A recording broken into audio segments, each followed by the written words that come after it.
Truex, the sports junkie. Welcome to the NBS Show. Unfortunately, I'm on audio because I'm having some camera issues. But I'm here. Hey, man. Oh, it was a rough one, man, prediction-wise. And we'll talk about it in a second.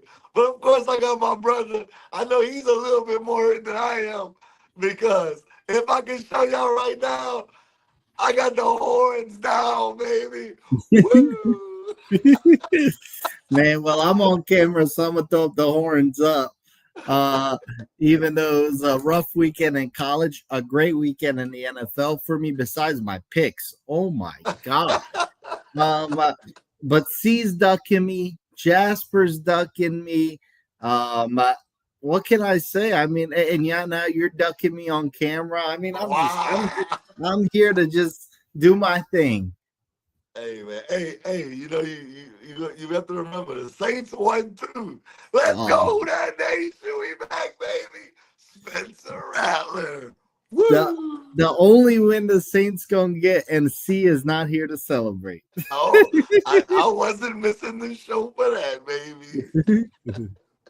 But with that being said, we got a fire show for y'all. Of course, we're gonna talk about the NFL, college football. Maybe we'll throw in the LeBron stuff. I know the box office texted me that Bron was gonna retire. Maybe we'll talk about it. Whatever box office wants to talk about, we'll talk about all the hot sports topics. But let's get to it, box office. How you want to start this show off?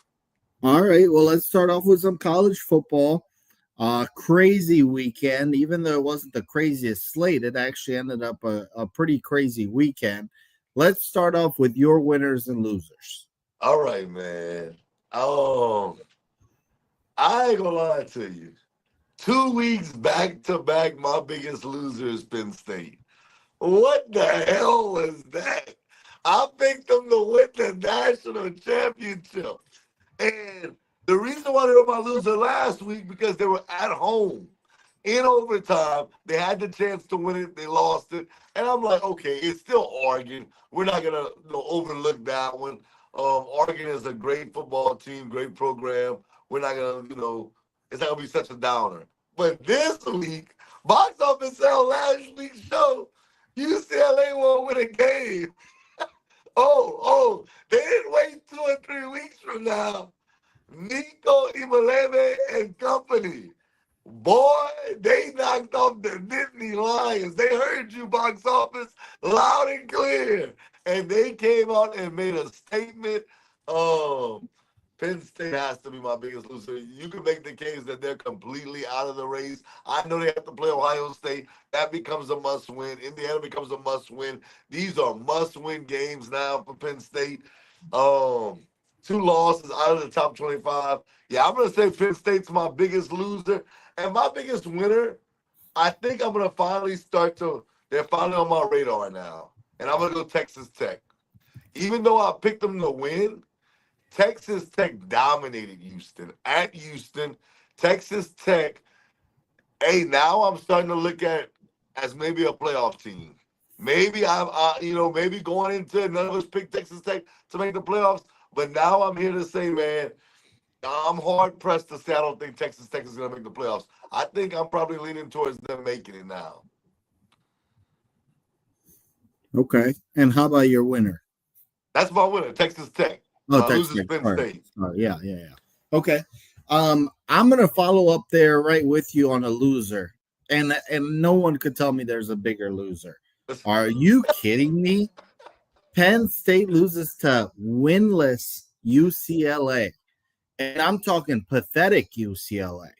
I mean, they were bad. They lost to, I think, New Mexico State. They lost to UNLV.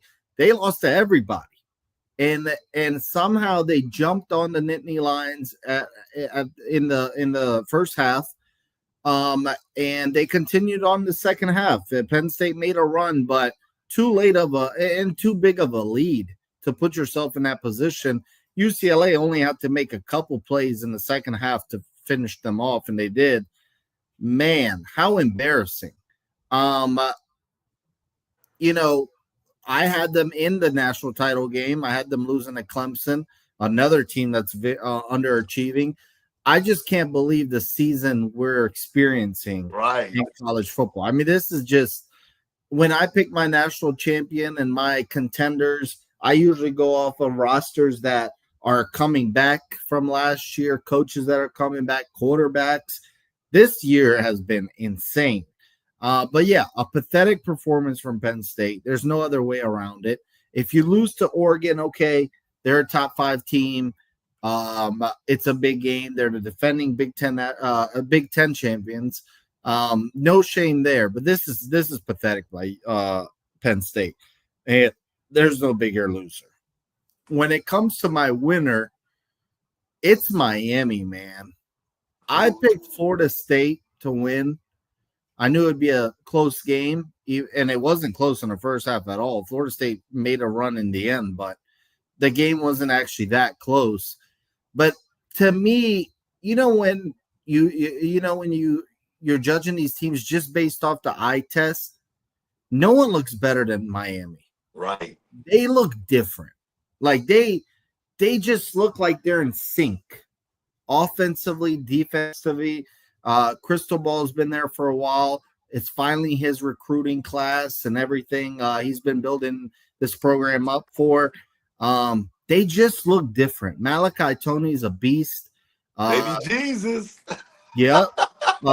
Carson Beck looks like a completely different quarterback. He looks poised. He looks confident. He looks like he's been at Miami for 3 years, know? So my winner is Miami. And the biggest reason is they have 0 currently ranked teams rest of the year. 0. Right. They have gone through Notre Dame. They've gone through Florida State. They've gone to South Florida. They've taken care of what is the hard part of their schedule.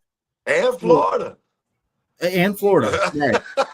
So they have gone through that side already, and they're in a good spot, man. I mean, there's no reason they don't make the playoff and probably will win the ACC. Could even enter number 1 overall. Absolutely. Yeah. So with that being said, let me follow up back to our losers, X. Do you think James Franklin should be on the hot seat? Absolutely. Absolutely. You can't lose to UCLA. There's no way. Now with the expectations, not only myself, but the world put on Penn State going into this season. Like after the year that they had last year, Penn State was looked upon as this is the year they're going to take the next step. I jumped on the bandwagon, and I drank the Kool-Aid, and this is not what I expected. I was laughing at you about Clemson early on, and I'm like, what was box office thinking? Messing with you more so because I thought Clemson would be a good team as well. But now I'm sitting back, and you can laugh at me, and C can laugh at me and be like, bro, what were you thinking picking Penn State? Jokingly, we know we thought Penn State was going to be a good team, but I don't know what to say, man. If they lose to the Ohio State's the Indians, why would you keep James Franklin there? Why? At some point, like, this was supposed to be your season. And now, Drew Allen's not going to be there next year. I'm not sitting there saying Drew Allen's played great because I said last week I was holding him accountable on this show last week. Drew Allen hasn't looked like that guy to me. But at some point, you have to look at James Franklin instead of yourself.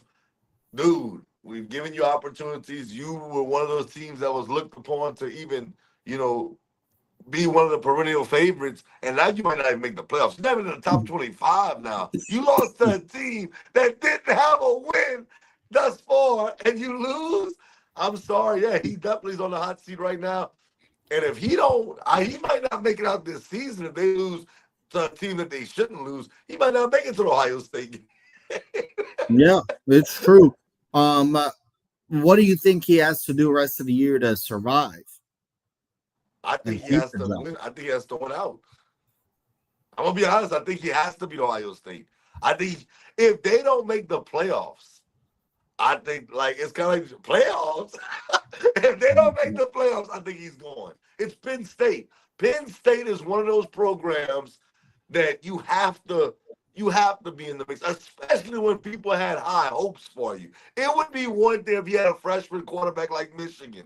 It would be one thing, if it was like an Oklahoma situation where Drew Allen got hurt and you had to instill somebody that wasn't ready to play. Bro, you got two backs that are nasty. You got Drew Allen. You got a defense. Well, I can't say a defense because I don't know what happened last week. But I just look at this team and I say, there's no excuses. And I love James Franklin. I like Drew Allen, but there's no excuses for him. If they don't make the playoffs, he can't blame nobody but himself. I agree. The only thing that might save him is his buyout, and his buyout is $50 million. Is Penn State willing to swallow that? That's the only thing that could hold him back from losing his job.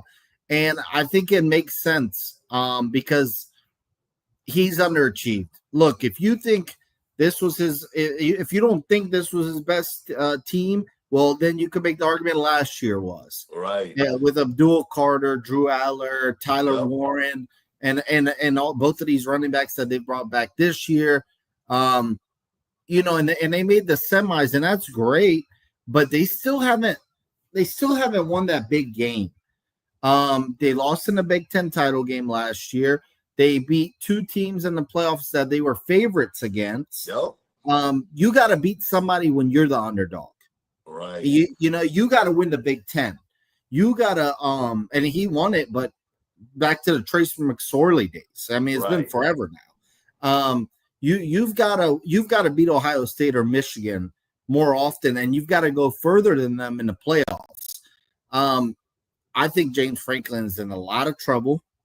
Another issue with his team is I feel like every game they start off slow. They do.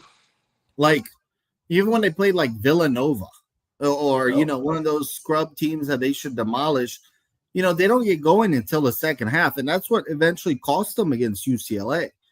So my thing is he's in a lot of trouble. I agree. He has to beat Ohio State and win out. If he wins out and wins the Ohio State game and you lose in the playoffs, then okay, I could see him retaining his job. But if he misses the playoffs with this team, I think he's in a lot of trouble. I agree, for sure. I'm more patient than anybody with coaches, I feel like, but you can't lose as a 24-point favorite. Right. I mean, that's pathetic. And like I'll switch up to like somebody like a Sark. Sark has a quarterback that this is the first time he's had somebody that's starting for the program. Like, I'm not trying to give Arch Manning a pass because he did have a lot of hype, but that's a first-time starter. Like, and they didn't lose to trash teams. They lost at the Shoe and in Gainesville, two of the hardest places to play. I mean, James Franklin, bro, you lost at home in a whiteout against Oregon, and then you lose to a team that never won a game this season. It's not looking good for James. There's not a win in the last 2 years I can look at and point to and say, yep, that's the win right there that stamped him. Right now, it's looking real hot for him.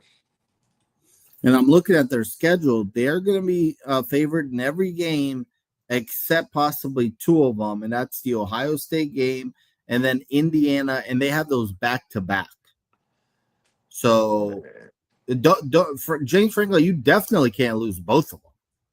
I mean, you lose both of them, you might be going after the Indiana game right then and there. I'm not going to lie to you. Off of the eye test right now, if we're being completely honest, not going back to last year, we're talking about strictly this year, I don't see him beating Indiana or Ohio State. Now, Of course, we'll get to them games when it's time. I agree. Well, let's move on to the next topic. My next topic is we're going to talk about my Longhorns. What are your thoughts on the Florida game? Do you think Sark should bench Arch? What just overall your thoughts about that game? Because we actually all picked Texas, but I think we all sensed that it was going to be a close game, close, low-scoring game at the Swamp. Yeah, I mean, I figured Florida would win one of these games coming up. I actually, unlike most people, and I didn't want to say it recently because of how Florida started against you, South Florida, and then losing to Miami and losing to LSU, that I actually picked Florida to make the playoffs this year. And this is the Florida team I thought we would see that they played, well, the way they played versus Texas. Texas, to me, man, I wouldn't bench Arch. That's pushing it a little far. You got to go through your growing pains. Hold him accountable for sure, but Arch shows flashes that he can be the guy. He has to cut down the mistakes. He makes a lot of mistakes, but you have to realize he's a young guy. Those type of things are going to happen when you have a young quarterback. We saw DJ Lagway against LSU throw 5 interceptions, and then you watch him this past week, and you're like, where was that guy in Death Valley? So I want to pump the brakes on benching Arch Manning. That, to me, is not the answer.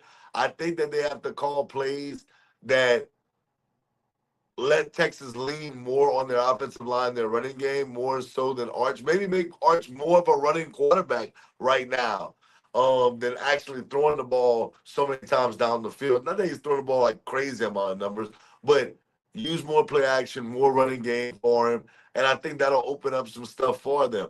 I don't think that he should be trying to, thread the needle like I've seen him try to do in some of these games. So, yeah, I think as far as Texas is concerned, I'm not too worried because I don't think that the 2 losses that they had are terrible. Ohio State's not nothing, to be down on. And then the Florida game this week, I think it was more so people might look at Arch, but I'll look more at Texas's defense. I expect the Texas defense to play much better against Florida than they did. They had a hard time with the run game.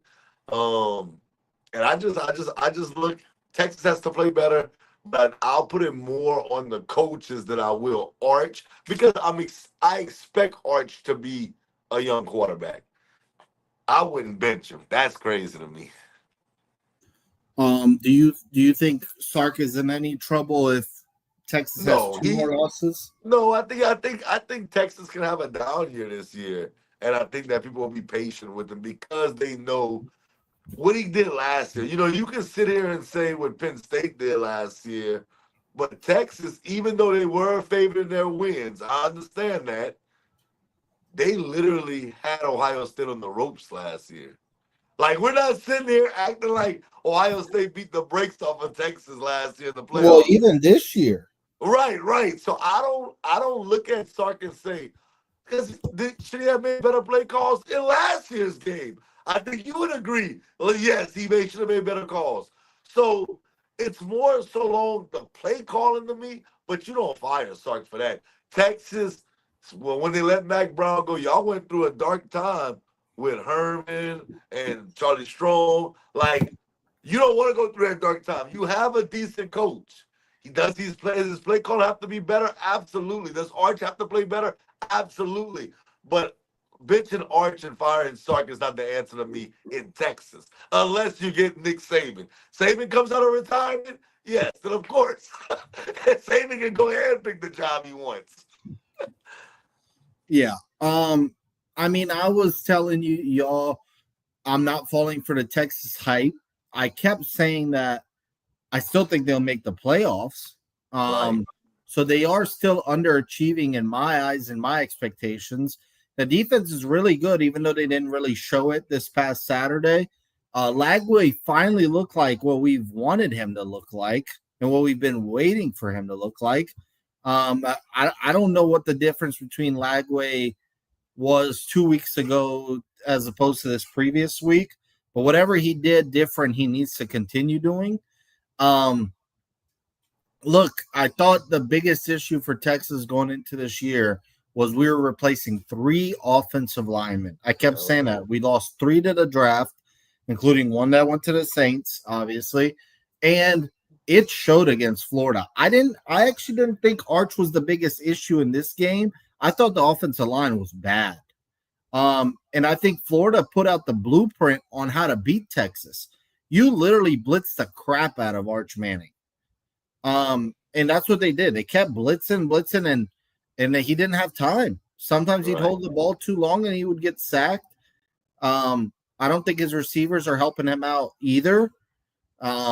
It's all bad, I think, right now for Texas, and their schedule gets tougher, man. We got Oklahoma, we've got Mississippi State, we have Georgia, so it's not going to be easy for Texas, and they've got to win one of these games soon. They're actually kind of like Florida, in my opinion, where one week they could beat an Ohio State, and the next week they could lose to an Oklahoma State. I mean, like that's just the type of team it is this year. In terms of Sark, I don't think he's in any trouble. Texas can have a down year. I think he'll be fine. But I do think no matter what, going into next year, Arch has to look 10 times better. Right. Or you're setting up, you're going to have another year just like this year. Right. So, you think Arch should be benched, though? No. First off, they pay him way too much NIL. Right. I mean, I think he's the highest paid NIL athlete currently at $6 million a year. So they just simply pay him too much. Number two, I think this is probably good for him. You go through the growing pains. I mean, he has to learn. I mean, just because his last name is Manning doesn't mean he gets to come in and just ball out. Like, it doesn't work that way. He still has to put in that work. He still has to improve. He has to gain experience. And I was right with Arch about one thing, and that is that he is not ready for the draft. He right now would go undrafted. I mean, like,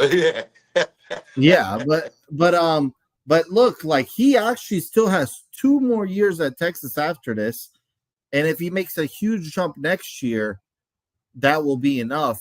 But is he going to draft this year? Forget about it. And going back to what you just said, that's the reason why I don't think you should bench him, because I'm not saying he would leave Texas, but you don't even want to. You don't even want to play with that like that to me.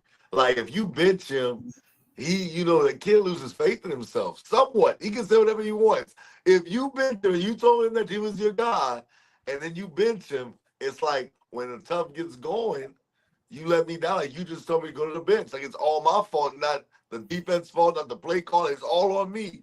And you can lose him there. I just think that, I'm not saying he would leave, but you don't want to open that Pandora's box for that situation to me. So I wouldn't bench him unless it was just like a terrible game. But even look at Lagway. Lagway threw 5 interceptions. Florida didn't give up on him. Billy Napier didn't give up on him. He knows he's young. And nowadays, you're even risking them transferring off of one of those decisions. Right. So, I don't think Texas should bench him at all. That'd be a poor choice. I got a question for you. Yeah. Will Penn State or Texas make the playoffs this year? Neither. I agree with you. I think Texas. Over. I think Texas may win a couple of these games coming up, but they're not going 3-0. And I think with that third loss, that's going to be tough for them to get in. I agree. And same thing with Penn State. I mean, I don't see them beating Ohio State and Indiana. And let's say they actually lost to Indiana and beat Ohio State. Even that win is probably not good enough to get you in. I agree. Yeah, they have to win both. I think people will start saying, well, maybe Indiana's overrated. Not Indiana. They'll be like, Ohio State maybe be a little bit overrated because they beat Texas, cool, but Texas is not even in the playoffs in some people's mind. That's what some people make that argument. That's what I think. Right. Yeah, I mean, I personally think, I hate to say it, I think both of these teams are out. They're not making the playoffs, along with Clemson. So, man, it's just been a crazy year, and we're not even halfway. So, but I do think there may be a 3-loss team that makes the playoffs this year. It's just so many teams that play each other. There's so many teams that play against each other. Yeah, but the thing is, are these teams only going to have 3 losses? Like, it's right. They have no room for error rest of the way. Like, they can't afford these type of performances rest of the way. The good thing about Texas, though, I'll say this more so than Penn State. Let's say Texas loses to Georgia, right? But they win everything else. Their losses is to Georgia, Ohio State, and Ohio State goes undefeated. And and Florida. Florida. If let's say Florida goes on a run where they start beating teams, like that's not terrible. Right. The only bad thing for Texas in that scenario is Florida only has 3 losses, and if y'all both have 3 losses, they're gonna choose Florida over Texas, I believe.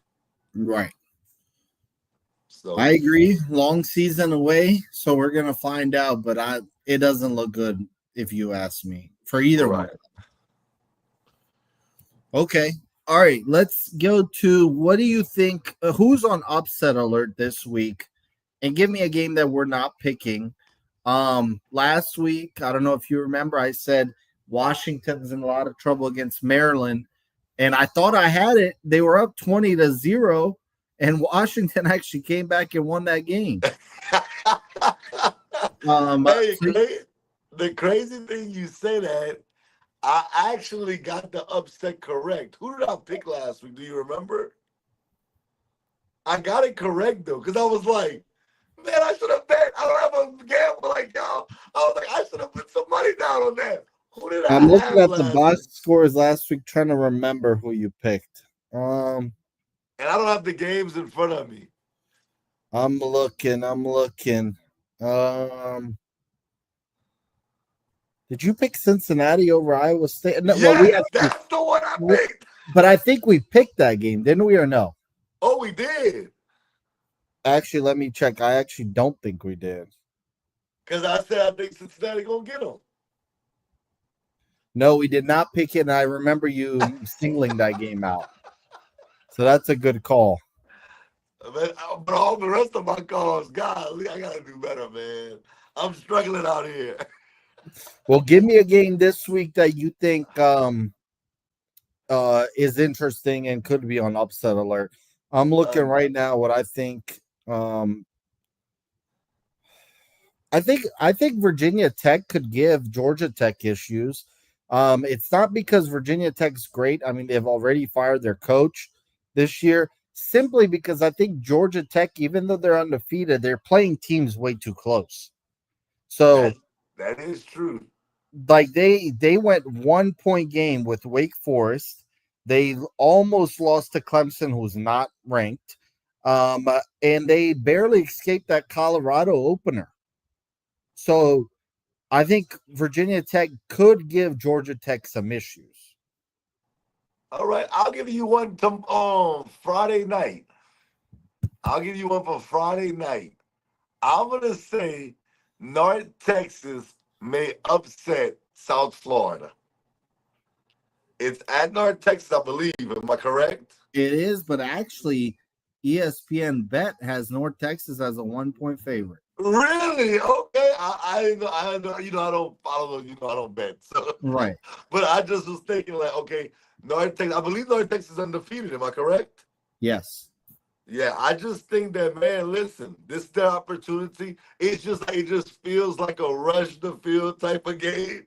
You playing against South Florida, who is ranked.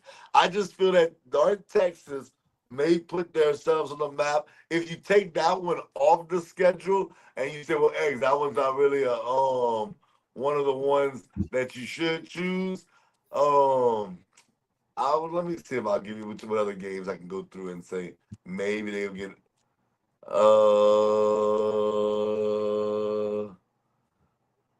that's the one I thought about, but then you said they're not the favorite. So now I gotta look now more. You put me on the spot since you said that one. Let's see. Let's BYU is actually only 1 point favorite against Arizona. Now, Arizona's been, I mean, they're 4-1, but they are unranked. Okay, I mean it's crazy because what I'm about to say, I know we'll probably pick the game. That's why I didn't want to say that one. I knew I was gonna probably end up picking it. But Texas beating Oklahoma. If you consider that an upset, I don't. So I mean, even with their playing, I think Texas can win that game. I know I'm hearing that he may try to give it a go, but even with them or without them, I don't know if Oklahoma's the favorite, but if they are, Texas could win this game and win outright. I'm not even talking about like a close game. I think Texas can win this game by double digits.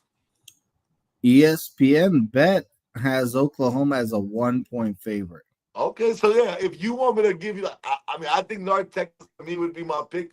I was gonna say that going into this, when I knew we was gonna probably pick this, like a topic like this. But if you want to say something that, as far as the betting line, I think Texas, bro. We'll talk about it in a second. All right. Well, speaking of that, let's go through our season so far. Oh God. And all right, so we've picked 43 games, and C is number one in college. He's 28-15.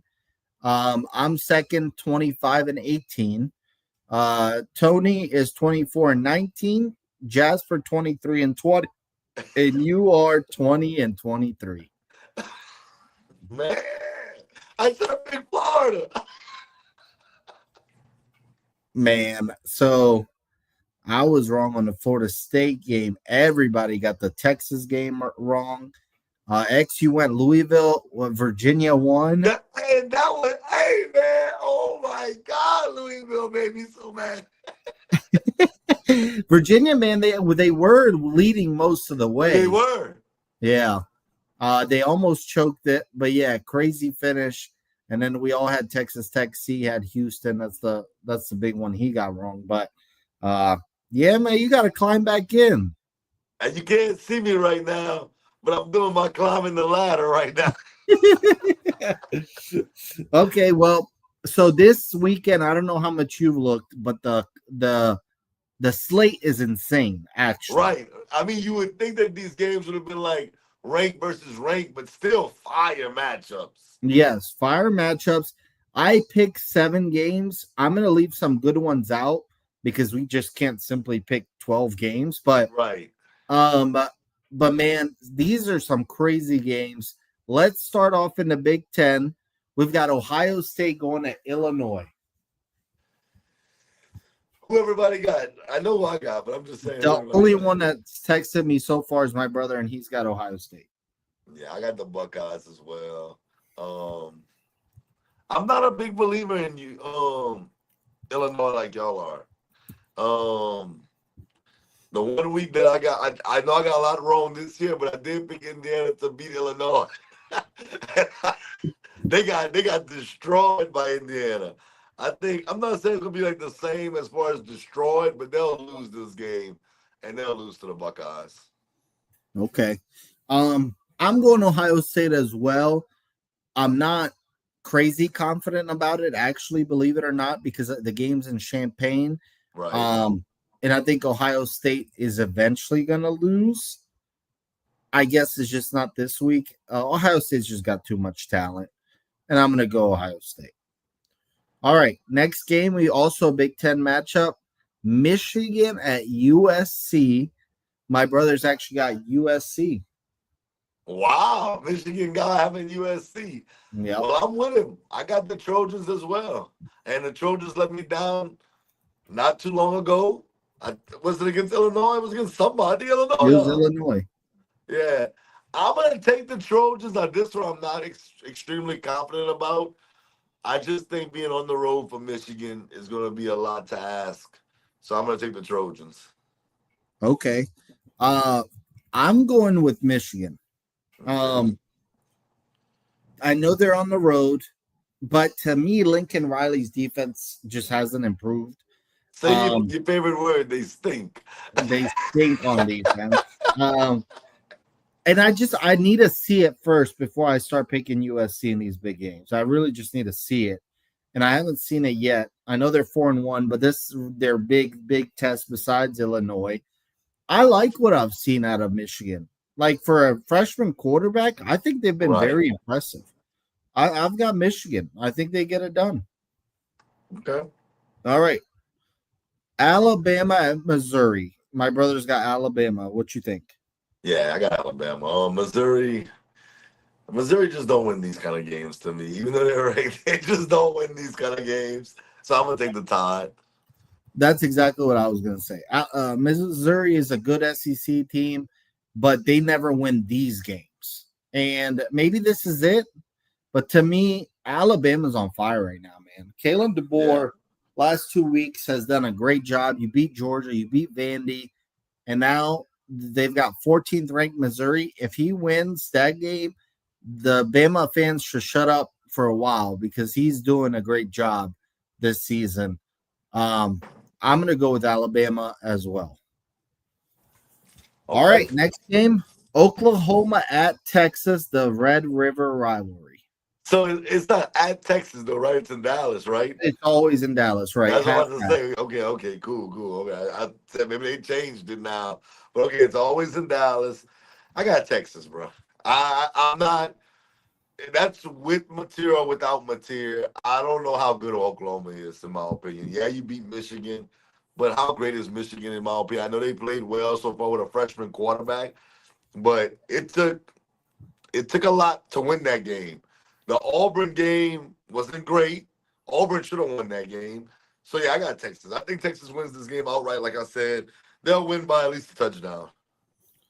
Antonio's got Texas, and I'm going Texas as well. I actually think Oklahoma's been the way better team this year. I think Texas is catching them at the right time, though. Mateer is out. I highly doubt he plays. Even if he does, I don't think he's 100%. I also feel like Oklahoma can afford a loss right now while Texas can't. So Texas is going to be hungry, and I think that they're going to find a way to win this game. I expect a good one, though. Okay. All right. Next game, Arizona State at Utah. Oh, man. Arizona State at Utah.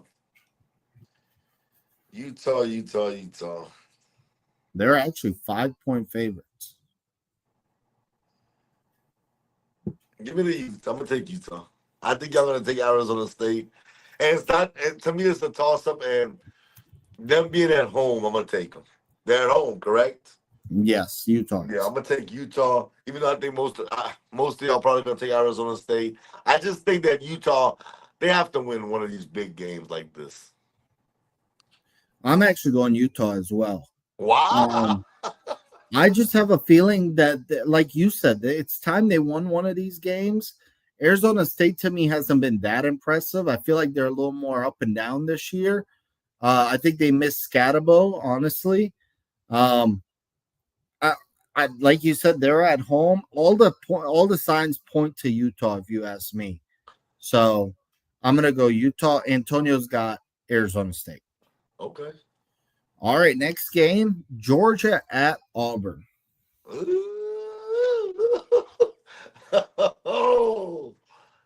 Oh man. It's kind of like Auburn has to win one of these games, right? Right. I mean, golly, they have to win one, but it ain't gonna be this week. Give me the dogs. I got Georgia. I got Georgia, man. Okay. Antonio's got Georgia. I really want to go Auburn because same thing. I feel like they actually want to. I actually feel like they're going to pull off a big upset. I'm actually starting to think it's going to be the Alabama game, but it's not this game. I've got Georgia. I think they're a little too much for Auburn at this point in time. All right, last game of the week. The game College Game Day is going to Indiana at Oregon. Indiana at Oregon. Ooh, Lord. I'm going to take Indiana to pull the upset. Wow. I will. I thought we was going to talk about the top 5, and that's okay if we didn't. That's not a problem. But now I'm starting to question how good Oregon is when they beat Penn State. I'm starting to say, is Penn State really that good? I know that I had high hopes for them going into the season. Signetti, to me, he's one of them ones. I keep saying it, bro. I think he's going to get whatever job he wants. I know Indiana's going to try to keep him, but if one of these big-time programs loses their head coach, I think Signetti is the guy is going to be the big prize in this offseason. And I think he adds to that mystique, that legendary status, and I think he pulls the upset in Eugene. Give me the Hoosiers. Wow. Okay. I could see it though, because like you said, this is a Signetti type of game that he can beat. Um, Antonio's got Oregon. I'm gonna go with Oregon simply just because I at least saw them against Penn State. Right. Indiana, I don't know how to take them serious if they blew out Illinois. I know Illinois has not lost another game, but I just have to see more. And it's nothing against Indiana because they proved they were a playoff team last year. It's Right. simply just let me see a little more. Yeah. So I'm gonna go Indiana. Antonio's got Oregon. Um, so X, you and I disagree on the USC game and this game. The rest we agree on. Okay. All right. And I got LSU versus South Carolina, just in case you didn't think I did. We're not going through that game because I know everyone's picking LSU. You not picking South Carolina? I really want to, but every time I get on South Carolina, they disappoint me. Got you, got you, got you. They need to start winning these games more often, and then I think I'll believe in them more. Okay, okay. All right, let's do our last college football topic, and let's do the top five. What are your thoughts? How would you rank them, and so on? Okay, so I'm gonna go off of how I would rank 'em. Miami would be the number one team in the country. There's no disrespect to Ohio State. I'm not going back to last year because Ohio State's not the same team. They lost Junkins, they lost Henderson. They lost players. We understand. They lost a lot of players. Off of what I've seen, I'm with you. And me and you don't always agree. But the best team I've seen this thus far is the Miami Hurricanes. They're the number one team in the country to me. Carson Beck looks like maybe, dare I say, a Heisman front runner, him or Ty Simpson. Right now, I think those two probably be like the 1 and 2 as far as the Heisman. So I got Miami at number one. Of course, I got Ohio State at number two. Ohio State, they're still a juggernaut. They're still one of those teams that you have to take serious and you have to say something that can win the national championship. So I do got the Buckeyes at 2. At number 3, I think this is where it's going to shock you. I got A&M. Wow. I got A&M. Marcel Reed. I know a lot of people keep saying, well, last week we were saying, I think we picked the game. I didn't put it on the graphic because I can only put so many games on the graphics. Well, we all picked A&M anyways. Yeah, so but people thought that game was going to be a lot closer, and A&M did what they wanted with Mississippi State. I mean, it was not even like they just ran amok in that game. So, yeah, I think A&M is supremely underrated. I got A&M at 3. Number 4, I know they have, one loss, but I'm going with Alabama, bro. And look, I understand. I understand they lost to Florida State by 14. I get it. But Ty Simpson, since then, bro, he just looks like a different guy. You said it, Kalen DeBoer. They feel different now. I think they finally figured it out. So I'm going to give them their flowers. And I'm not even a Bama guy. Y'all know that. I'm going to give them their flowers. I got them at 4. And at number 5, I got the Ole Miss Rebels. I still want to see more from Ole Miss. The reason why I have Oregon on the outside is because the one win that they have that you can say is a good win is against Penn State, and they just lost to UCLA. That's no disrespect to Oregon. If Oregon wins this week versus Indiana, dude, I might catapult them to number 2 or 3. So I just need to see more. It's no knock. I picked Oregon to go to the playoffs this year when a lot of people didn't think Oregon was going to get there. I just need to see more from Oregon because what I saw from Penn State, I'm not liking. So, yeah, I got Miami, Ohio State, A&M, Bama, and Ole Miss in my top 5. Let me ask you this follow-up question because Clemson, Penn State, Texas, all were top 5 teams going to the year. None of them are ranked now. Do you think they should not do preseason rankings going forward? No, I'm okay. It gives us something to talk about. So I like the preseason rankings, It's just something to talk about. At the end of the day, you got to go out there and play the game. You got to go out there and play the game. Things are going to change every single week-to-week basis. I have no issue with them having the rankings because it's fun to talk about, but that just proves to you right there. These teams was top 5 teams, and now they're not even ranked no more because of what happened on the field. On the field is gonna, it's you've always said it's early. We're gonna figure it all out. Let it play out. So I Yeah. have no issue. It's fun to talk about. Okay, I'll first start off with the preseason rankings. I agree, X. I'm just like you. It gives us something to talk about. It gives us something to look forward to. When you get the Clemson LSU game or the Texas Ohio State game to start off the season, that's fire. Right, And I think those rankings help that. You right, know, when they see number one versus number three, that helps the viewer tune in. Okay, they're the number one, number three team. And right, of course, it's going to change, but I think it's fun. And I don't think, like, what's the point of college football getting rid of it? There's no point. Have it the way it is, and we'll figure out the rest from there. I think it's a fun thing. I don't think and I think it helps the sport. I don't think we should get rid of it.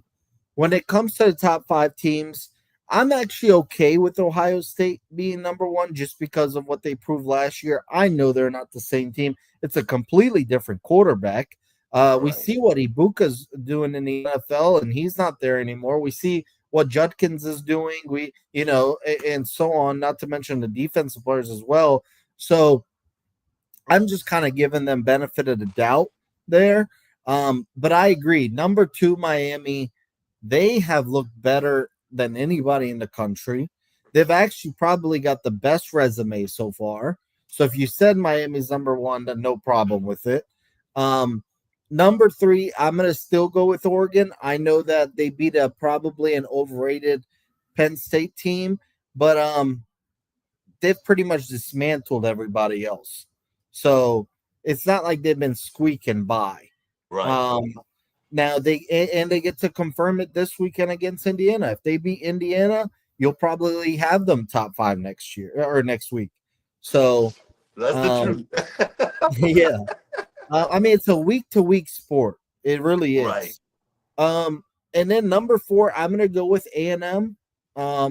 Even though Ole Miss is currently number 4, and number 5, I'm actually gonna go Oklahoma, and number Oh 6, I'll go wow. Ole Miss. I think Oklahoma has been very impressive because now they're winning games without John Mateer. They also beat Auburn and Michigan. Um, I think they've got a better resume than Ole Miss right now, Okay. especially if they beat Texas this weekend. Even though Texas hasn't looked what we expected them to be, we still know they have some of the best rosters in the nation. I'm going to go Oklahoma, and it's crazy if you told me 2 months ago that on October 5th, A&M and Oklahoma would be ranked above Texas. I'd say hell no. And here we are. Here we are. Oh, not just them, Texas Tech. So Right. it's crazy the way it's looking Shoot, for the darn Texas Longhorns. might be ranked in front of them soon too. Man, Virginia's ranked ahead of them. This is insane. What kind of planet am I living on? And don't forget Uh, LSU. Man, LSU. Hey! Hey, y'all are another loss away from being with us. Woohoo!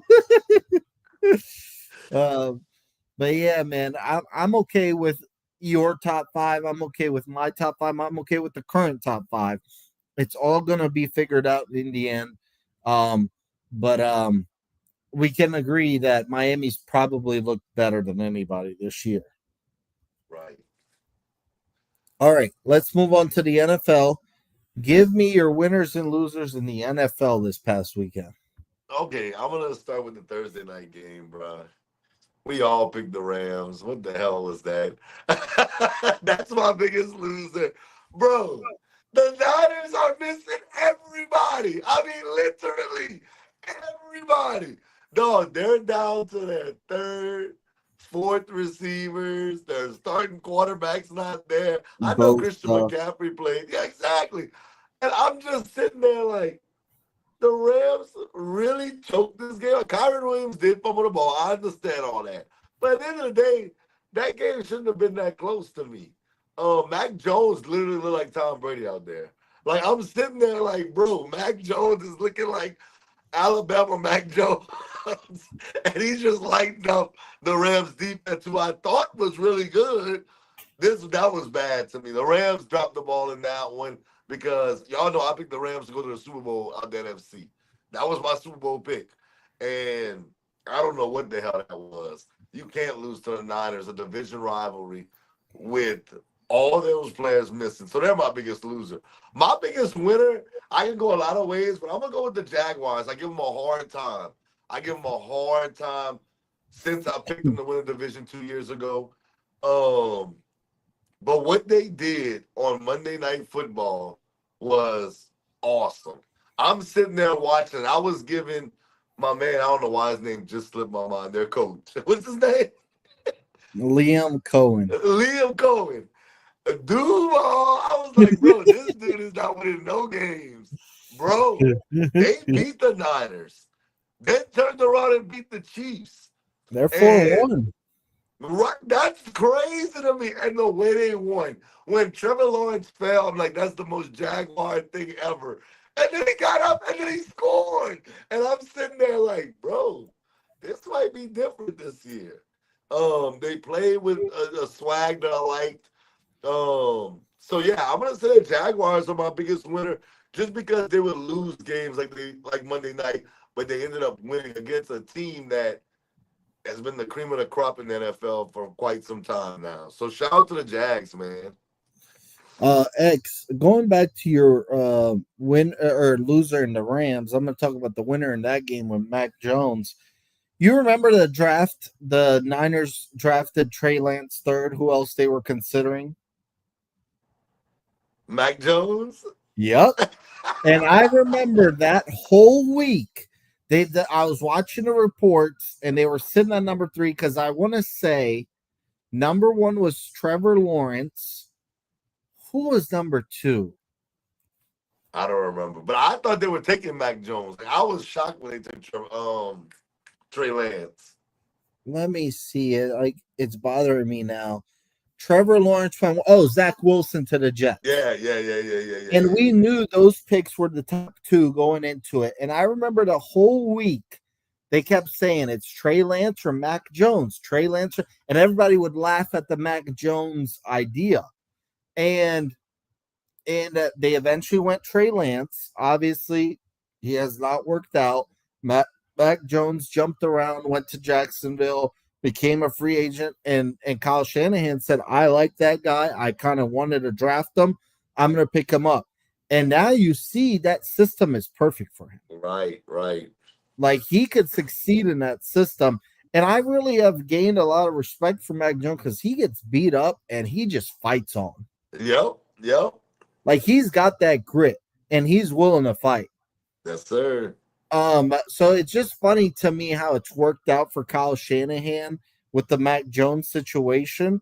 But by the way, even though, Kyron Williams fumbled, they still got to the red zone in overtime. And I thought it was a bad play call by Sean McVay. It just seemed too obvious on 4th and 1 what they were going to do.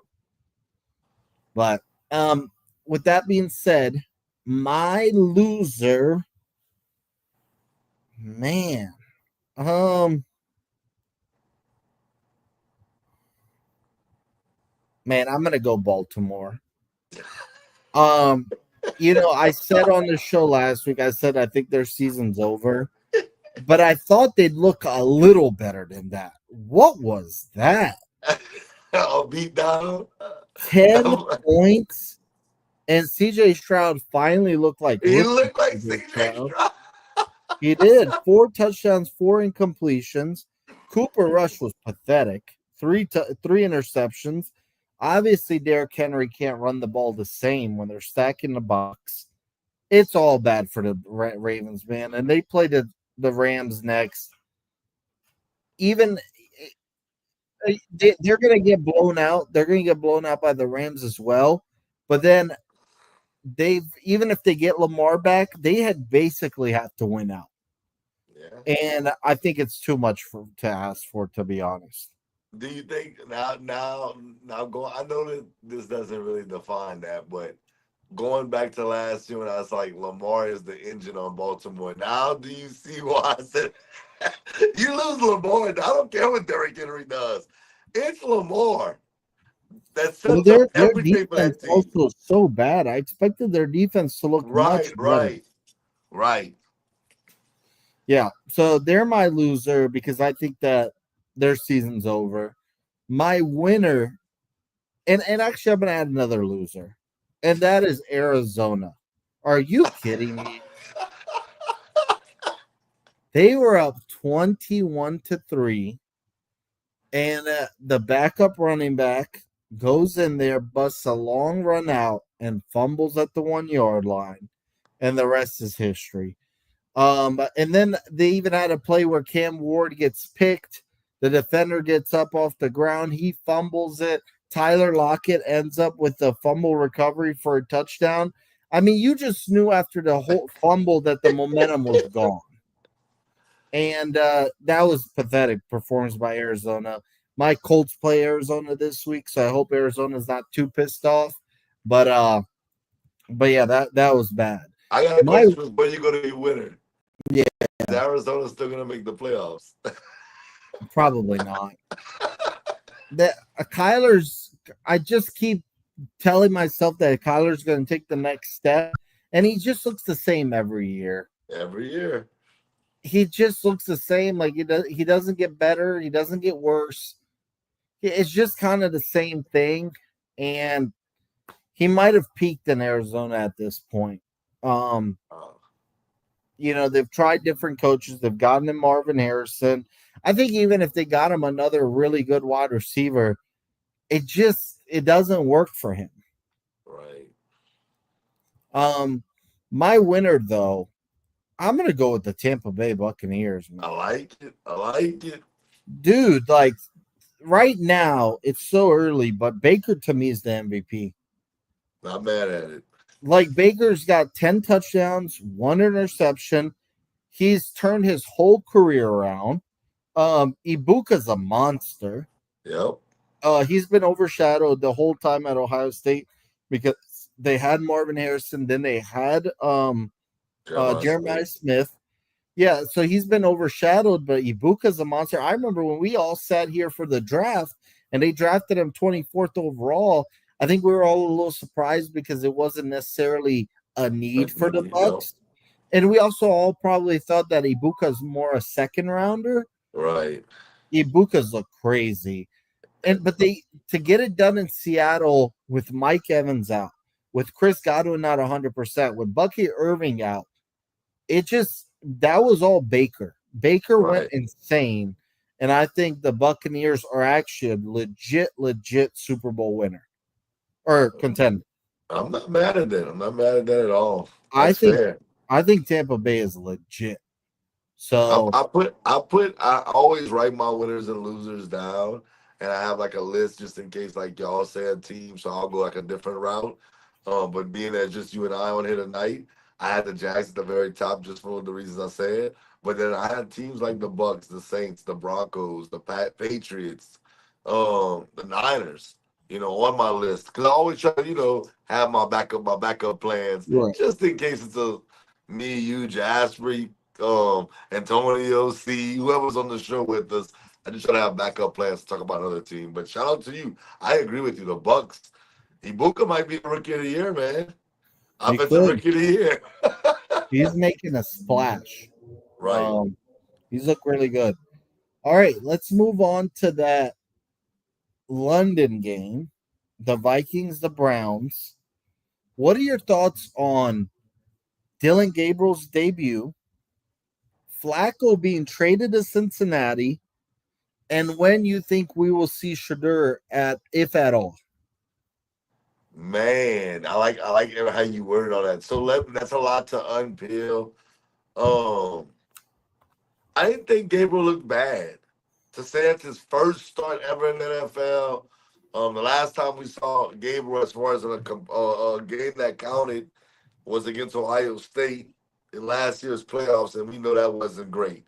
But coming into this game, we know Flores can design schemes that can even fool the best quarterback in the NFL. So I'll give Gabriel for his first game a B plus. Even though they didn't get the dub, I thought he was effective. I mean, could he have played better in some aspects? Absolutely. But to say it was his first game and his last game that was really competitive, he wet the bed. This one, I'll give him a B plus. Even though it wasn't a win. Had he won, I might have gave him an A. So yeah, I have no issue with Dylan Gabriel. Shador, as far as him playing, if Gabriel can pick it up and do some things that, it's gonna be hard for Shador to get on the field this year, man. It just don't seem like the Browns want him to be on the field. And Gabriel wasn't bad enough to sit there and say that, yeah, we're going the Shador route.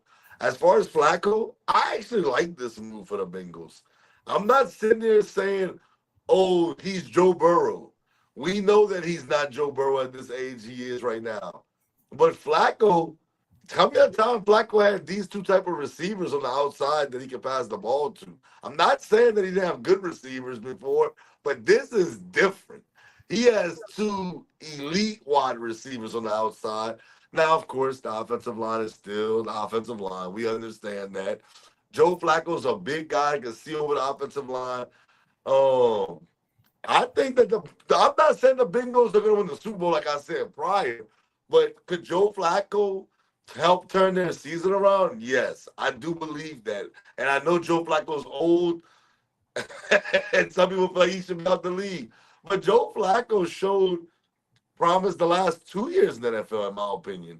So I have no issue with that. The weapons that he has now, if you're a Chase Brown owner in fantasy, he likes to check the ball down. Chase Brown just got a bump up, in my opinion. Um, I was done with Jamar Chase. I actually sent a trade in one of my leagues to Wes. Shout out to my boy Wes for JSN. I was like, man, you could have Chase if you give me JSN. That fool told me, hell no. And I don't blame him. I don't blame him at all. But now I'm kind of happy because I'm like, okay, Flacco can at least get the ball to Chase. It's no knock to Browning. He's a backup quarterback. That's what he is. Joe Flacco is older, but he's still a Super Bowl winning quarterback. He knows how to dissect defenses. I think still at the age that he's at, is he as mobile as maybe as he once was? No. Is his arm as strong as maybe it once was? No, maybe not. But the playmakers he has, I think it's a good move for the Bengals. Again, I'm not saying the Bengals are going to win the Super Bowl, but if he keeps them afloat, which I think he can do, the Bengals are in good position. Better position than they were previous. Okay. As far as Dylan Gabriel's debut, I actually would give it a B. I'm a lot like you, X. He made the right plays. He made the right throws. He extended plays at times. And he had a chance to win. What else could you ask for a rookie in his absolute first start? Looked much better than I thought. I thought Brian Flores was about to eat him up. But no, he did fine. But I would give it a B. I was more impressed than I was thinking I was going to be. So shout out to Dylan Gabriel on the start. But he can possibly just build from here. In terms of Shador, if you want my honest opinion, I think that because the Browns drafted Gabriel ahead of Shador, I feel like they're trying to justify that. And I feel like they're trying to play Gabriel first to prove, yeah, we did believe Gabriel was better. Like I felt like if they started Shador before Gabriel, they're kind of admitting that they were wrong. Right. In when they drafted them. I actually think we will see Shador, especially now that Flacco's gone. Because I don't think Gabriel's going to keep this going. Teams will eventually catch up to him. He is a rookie after all. My prediction is I think we see Shador late November. Okay. Like last 4 games of the year. Does he turn out to be the starting quarterback for the Browns going into next year? If I had to guess, I'll say yes. Okay. Especially now that Flacco's gone, that opens it up. And hell, we might get Shador this weekend. Like Dylan Gabriel, goes down with the injury. Who are you putting in? That's true. Now that is Um, true. what happened to the Pitt quarterback that was there as well? It's not coming Did to they my pick? I head. think they traded him. Pickett, yeah, where is Pickett? I don't know He where they is with traded. the Vegas, There you go. right? So yeah, I mean, who else do you roll out there? So the only way they don't bench him, I think, is if they don't play him, is if Dylan Gabriel keeps on balling out, and I can't see it. I think Dylan Gabriel's more of a college quarterback. Not saying that we can't see some highlight plays in the NFL. We can, but I think he's eventually gonna stink it up, and we're gonna see Shador. And my prediction is we're gonna see him for December. Okay. Okay. And in terms of Flacco, um, I think it's a good move for the Bengals. Um, they had to do something. Right. You couldn't continue going every week to with Browning throwing 3 interceptions and you just thinking, okay, this is enough. We're trying. He Right. can't turn the ball that many times. Browning will make some plays, but at the end of the day, he shows you why he's a backup. Right. And it's 3 interceptions a game. You just can't afford that.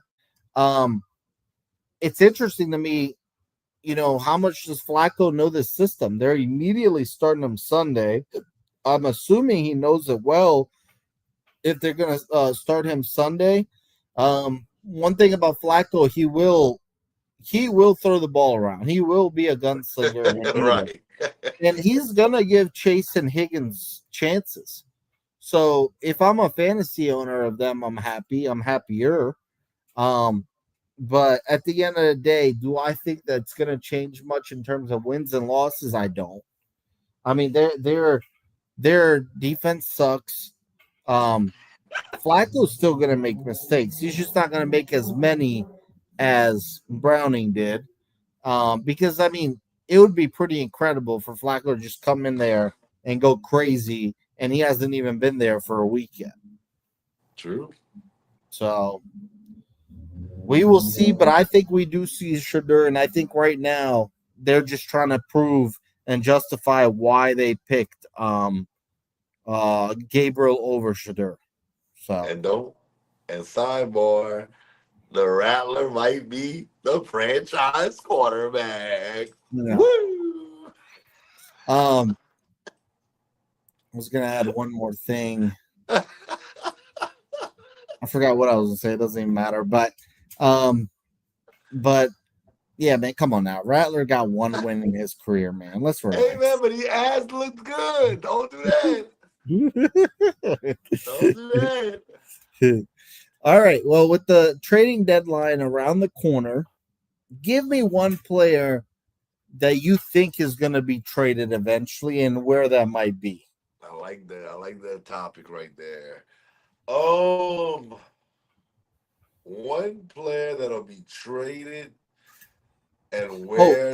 While you're thinking about this, is actually what I wanted to say. It reminded me during the during the Flacco um topic. I truly think the Bengals would have tried to get Kirk Cousins if he didn't cost so much. I agree. I agree. I agree with that. And if I had to say one guy that's not going to be traded, it's Cousins, because who wants that contract for a backup quarterback that's coming in mid-season? I just think that the Falcons are stuck with him because they paid him that much and they know they can't trade him. So that's one player I don't think is going to be traded. Okay. Okay.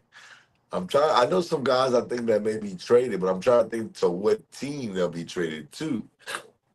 Um, Any Saints? no, I think the Saints kind of just see what they have. They won't move on from nobody. I mean, I know the Alvin Kamara rumors are out there, but oh man, I don't know. Coming off that win, I know it's one win, Yvonne. You don't have to say that it's one win. I know against the Giants. I get it, but man. Alvin Kamara just seems so happy in New Orleans. Like he's almost like he don't want to leave the city. So Man, I understand where you're going with that one. But you go first. Let me think about somebody that's going to be moved and where they're going to be moved to. Okay.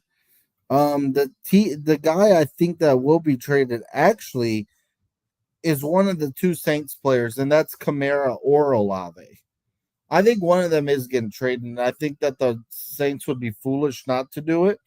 Um, if I had to take a guess, I would assume Olave. Um, he's But had some he's young. injuries. Why give up on him already? I don't think they're giving up on him necessarily as a player because he hasn't been a bust. He's been a solid player. I just think that he's had some injuries, and I think because he's still 25, I feel like they can get some value out of him. Um, the team I think that should consider it is Pittsburgh.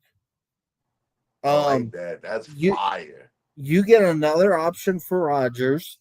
You get I think Olave is more of a two anyways. Around Metcalf, I think that's a good fit. I think that the Steelers should go out and take a look at Chris Olave. In terms of Kamara, I think the Chiefs should think about it. I think the Cardinals should think about it. Um, I don't think they'll be gone. I said a couple weeks on the show, a couple weeks ago, I think the Niners should go trade for Trey Hendrickson. You did say that. You did Like say that. they lost Nick Bosa. You put Hendrickson in there. By the way, he's been balling for the Bengals. Um, I think the Niners should do it. I just don't think it'll be done because anyone that does business with the Bengals realizes how stingy they are.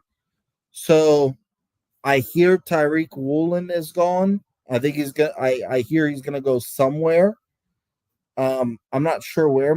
I think the Lions should consider it. They just lost DJ Reed and Terry Arnold, so I think the Ravens should consider it. They're beat up. I mean, they're all over the place. So I'm gonna say Tyreek Woolen gets traded, and I'm gonna say Olave. Okay. I'm gonna go with the team that I think needs to make a trade. Um, because they are so beat up. The guys, there's a number of guys. I'll just throw out a few names. I think the Chargers go after a running back. I do. I know they got Haskins who went to Michigan. I understand all that, but I don't think he's the guy over there. The guys that I'm gonna throw out, not saying that they're gonna be the guy, but Amari Hampton's out right now, and he's out for 4 weeks minimum. So I'm gonna throw out some names like a Tyler Algier who backs up Bijan, who can be a starting running back if he gets an opportunity. Maybe somebody like him or Alvin Kamara maybe end up over there. I don't know. Um, there was another guy. Brian Robinson. So far, Christian McCaffrey's been healthy. Brian Robinson's showing the past that he could be a starting running back. I don't know. I just think the Chargers are on a decline right now, and I know the Bengals had to make a move. I feel like the Chargers have to make some type of move right now. They have to bring somebody in because they started off too good to let this season go to waste. When I saw this past Sunday against the Commanders, I'm like, dude, they got another injury and another. I'm just like, bro, this is falling apart right before my eyes. So yeah, I think they'll go after, and it may not just be running backs the Chargers can go after.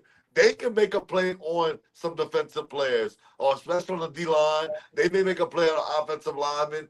I don't know, but the Chargers need to make a move ASAP. Yeah, I mean, Brees Hall is out there, Kamara's out there. Right. I mean, I agree. They signed Naeem Hines today, but I don't think they expect them to be the number one option. So I agree. The Chargers should definitely think about it. I feel bad for the Chargers though, because they could be one of the best teams in the AFC, and the injuries are just piling on. Piling on them for sure, for sure. And then I know everybody was waiting for us to say the Russell Wilsons of the world, the Jameis Winstons, but where are they going to? Like, what team is gonna where are they gonna go make a big difference at now that since they got their quarterback? I just don't see somebody like a possibly playoff contender that would trade for one of these guys. I agree. Um, yeah, I hope the Chargers figure it out though, because they have tons of talent and they just need to stay healthy. Their Right. offensive line's really beat up, and it's showing. Like without Joe Alt, it looks bad. Yeah. Oh, and the guy I was thinking about was Blake Corum. I said Blake Oh, Corum may get traded to a team because at least he has the ties to Harbaugh. right, right. Okay. Anything on your mind that you want to cover in the NFL? Um, if you want to talk about the power rankings, I can do that real quick. I wrote that down too. Okay, let's do that. Real quick, it's nothing crazy. I got the Jags at number 5. I'm gonna give them their credit. It's not necessarily do I don't want to say I don't think they're a top 5 team. I'm just is I was debating between them and the Broncos, and I know that the Broncos have the win against the Eagles, who I had number 1 for quite some time. But I just really want to give credit to the Jaguars. If you tell me truthfully, I would probably pick the Broncos to beat them hand to hand. So I guess maybe it should be the Broncos. But okay, I'll go Broncos 5. That's truth. Jaguars 6. Just to be on the truth. Number 4, I got the Tampa Bay Buccaneers for everything that you said. I think the Bucks are legit too. The Bucks are not even healthy. And yet, when Mike Evans comes back, Godwin's 100%, Ibuka, and the way Baker's playing, Bucky Irvin wasn't playing this weekend. White went crazy him too. So I just think that the Bucks, man, they're a legitimate team right now in that NFC. And then the top 3 teams, it's I know that 2 of them lost and 1 beat up a Bengals team. But if I have to be honest, when you look at it and say who could win the Super Bowl, these 3 teams was picked by um, Antonio, and then I didn't make a flyer for it, but I want to say it was my brother that said it, and that's the Eagles, Bills, and Lions. That's the best 3 teams in football. I mean, I have to just be honest with what I'm seeing. These 3 teams, they just separate. I know the Eagles lost to the Broncos. They gave it away late in that game. And unless they gave the Broncos took it. Shout out to the Broncos. But to me, if the Eagles play their A game, the Broncos play their A game, the Eagles win that game, in my opinion. Same thing with the Bills, same thing with the Lions. So no matter what order you want to put them in, I'll just put the Lions number 1 because the Lions won this past week, followed by the Eagles and the Bills. And then, like I said, the Bucks and the Broncos. Okay, fair enough. I'm gonna go number 5, a team that beat the Broncos. My Indianapolis Colts, man. Look, I think I can't believe what I'm witnessing from my Legit. from Texas underachieving to the Colts overachieving. I Facts. mean, it's the best thing in the world when you have no expectations and your team comes out bald. I mean, this is insane. I mean, they've changed my whole Sundays around. Um, No, they're um, good. They're good for real, for real. I'm with you. Look, I like to give you a hard time when it comes to the Colts and the Texas Longhorns, but the Colts are legit, legit. Like they're the new Vikings of last year to me. right, I agree. The Colts, even a crappy teams they're beating the crap out of them. Right. Like they're not playing around. Tyler Warren, if it wasn't for Ibuka, Tyler Warren would be in the discussion for Yep. offensive rookie of the year. He's a certified stud. He's already outdoing what Brock Bowers did last year Yep. through 5 weeks. Um, Tyler Warren's changed the offense around. Jonathan Taylor has been the best running back in the league. Yep. Daniel Jones looks legit. The offensive line has been great. No complaints about the Colts, honestly. The secondary could be a little better, but other than that, the Colts look really good. I think they've looked like a top 5 team in the league, honestly. Not mad at that. Not mad at that. And they've got the Cardinals this week, so the Colts should be 5-1 after this week, and I'll take it. Number 4, I'm gonna go with the Tampa Bay Buccaneers, 4-1. I said Baker's the MVP so far. They're not even healthy, and they continue winning. They've got impressive wins. Beating Seattle in Seattle is an impressive win. They've looked impressive, dude. And if you told me they go to the Super Bowl, I'm not surprised at all. I think they've got underrated roster. Number 3, I'm going to go with the Buffalo Bills. They lost to a divisional opponent, close game, but that will happen. I mean, they can't sweep the division every year.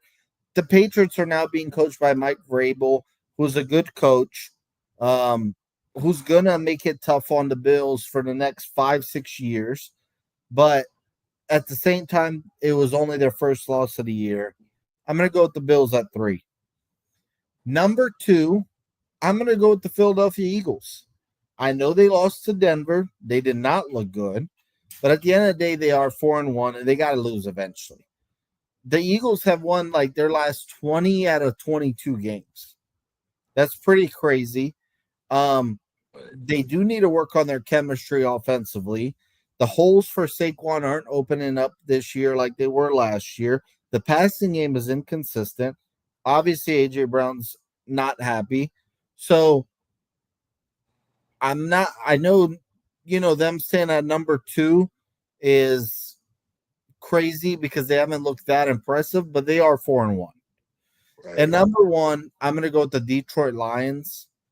I mean, since losing week 1 against the Packers, they've looked like the Lions of old. Smacking teams.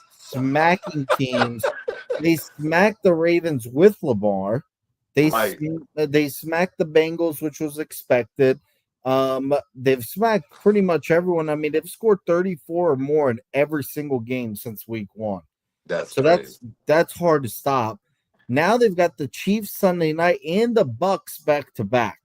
So 2 huge games for the Lions, but no one's looked better than them through 4 weeks or 5 weeks. I'm going to go with the Lions at number 1. My last thing before we get into anything else, how concerned are you about the Chiefs? They're 2-3 now. I'm not concerned just because the Chargers are beat up. Okay. So if the Chargers weren't beat up, I think the Chargers would be way ahead of them. But now now the division's wide open. They can beat the Broncos. They can beat the beat up Chargers. The Raiders stink, but I'm not concerned yet just because the division is open. I mean, it's open for anybody. Well, my concern comes in because I know 7 teams make the playoffs, and I get that.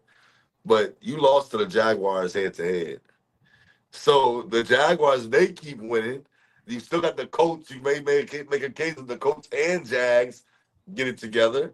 Now you start thinking about, has Houston finally turned that corner? We saw C.J. Stroud this week. Is that division much better than what we anticipated going into this season? The Patriots, Drake May, that play he made to Stephon Diggs, I thought for sure he was getting sacked. And he gets the ball off to Stephon Diggs. I don't know, man. I know they can beat the Broncos, but this week, like you said, they get the Lions. They can fall to 2-4. And now you're asking, I'm not saying it's impossible. It's Patrick Mahomes, Andy Reid. We understand that. But, man, that's a lot. I know they're going to get Rashee Rice back soon. I think after this week, they get him back. Yep, huh? They do.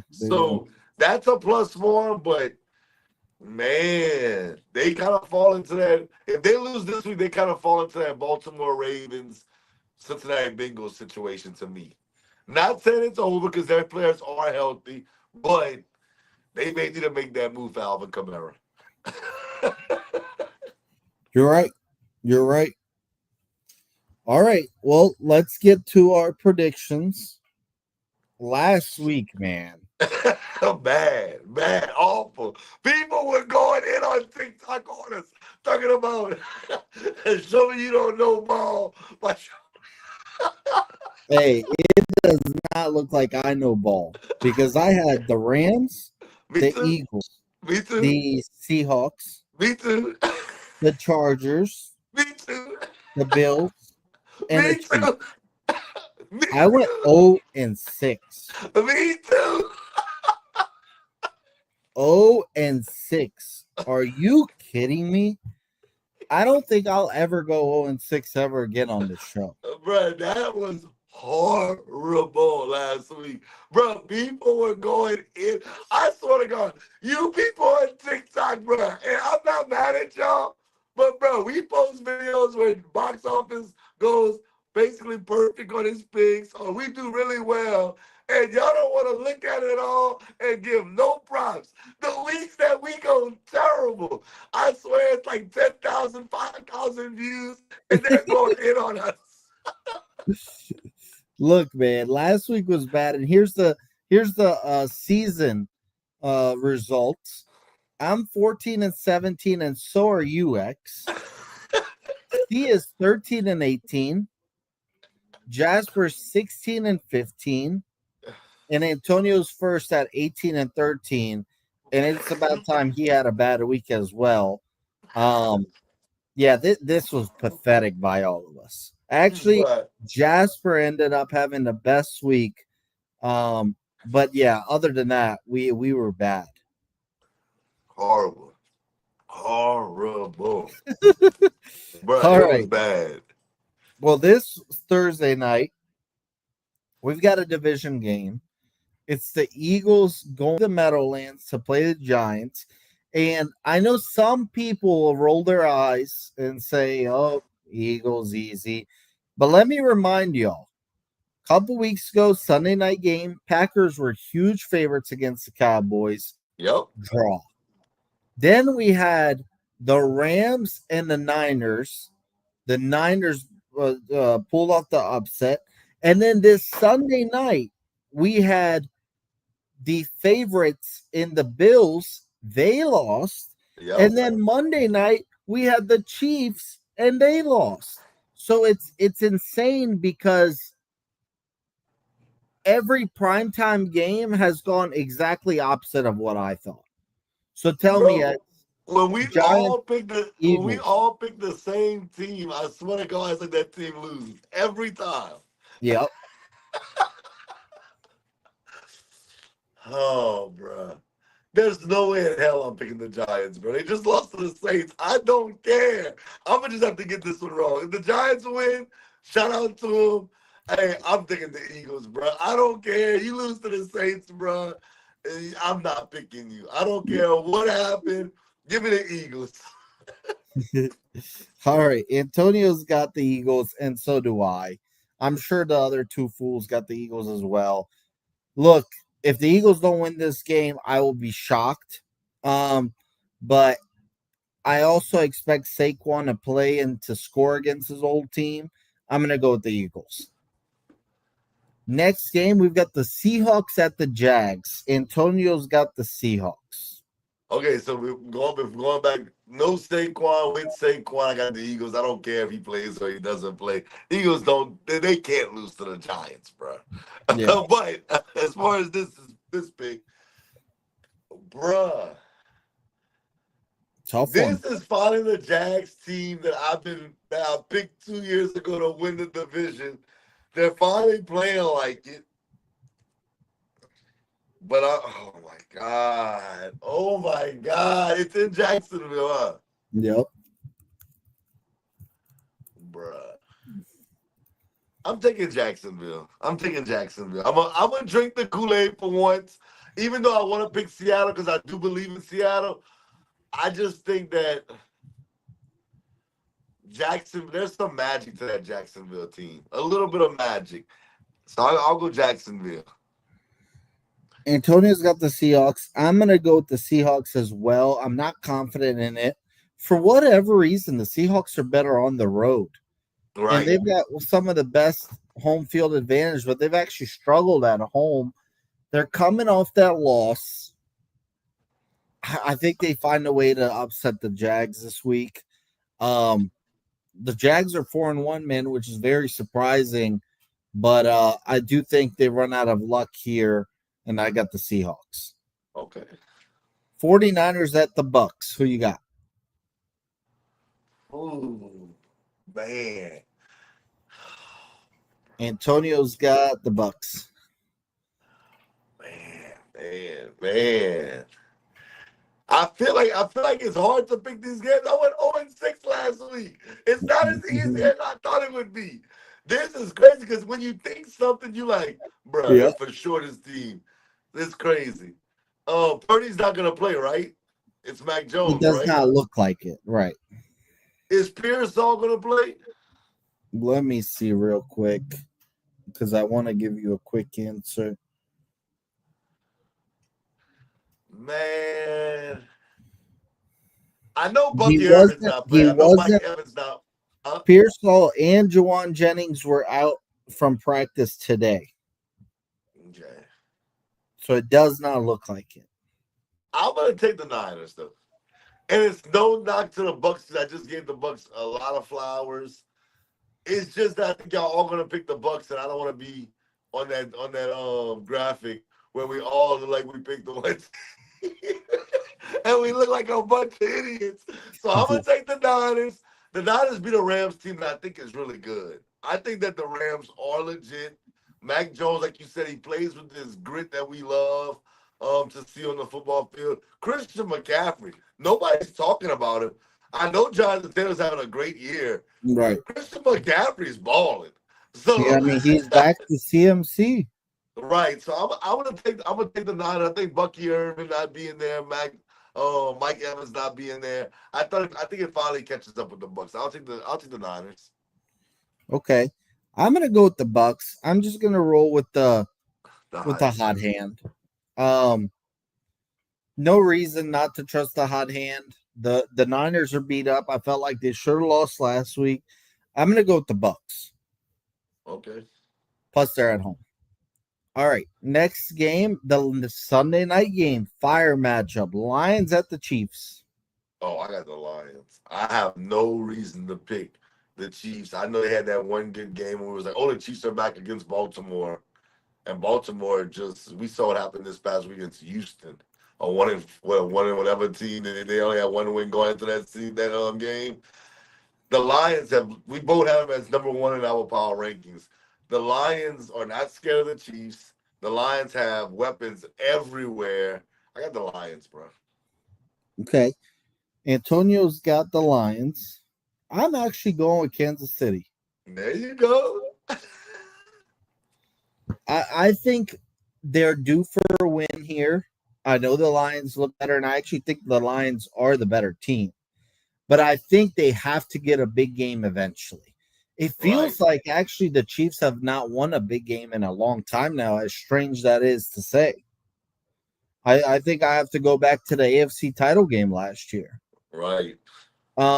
They haven't looked that good this year, but they have to get one of these big games. And you could say they got the Ravens a couple weeks ago, but the Ravens don't look the same. I'm going to go with the Chiefs. They surprised people, and I think people open their eyes again to the Chiefs after this week. Okay. 2 Monday night games. Before you pick them, X, tell me what your opinion first is on the 2 Monday night games that they've been doing. I don't have no problem with it because as long as there's one other good game out of the two, and when you have one stinky game, as far as on Monday night, you're like, bruh, I wish there was a different game on. So that's cool. But I will say though, I I grew up with one Monday night football games, so I kind of Yeah. lean towards that. I'd rather the one. I would rather them like kind of how they do the Sunday night stuff.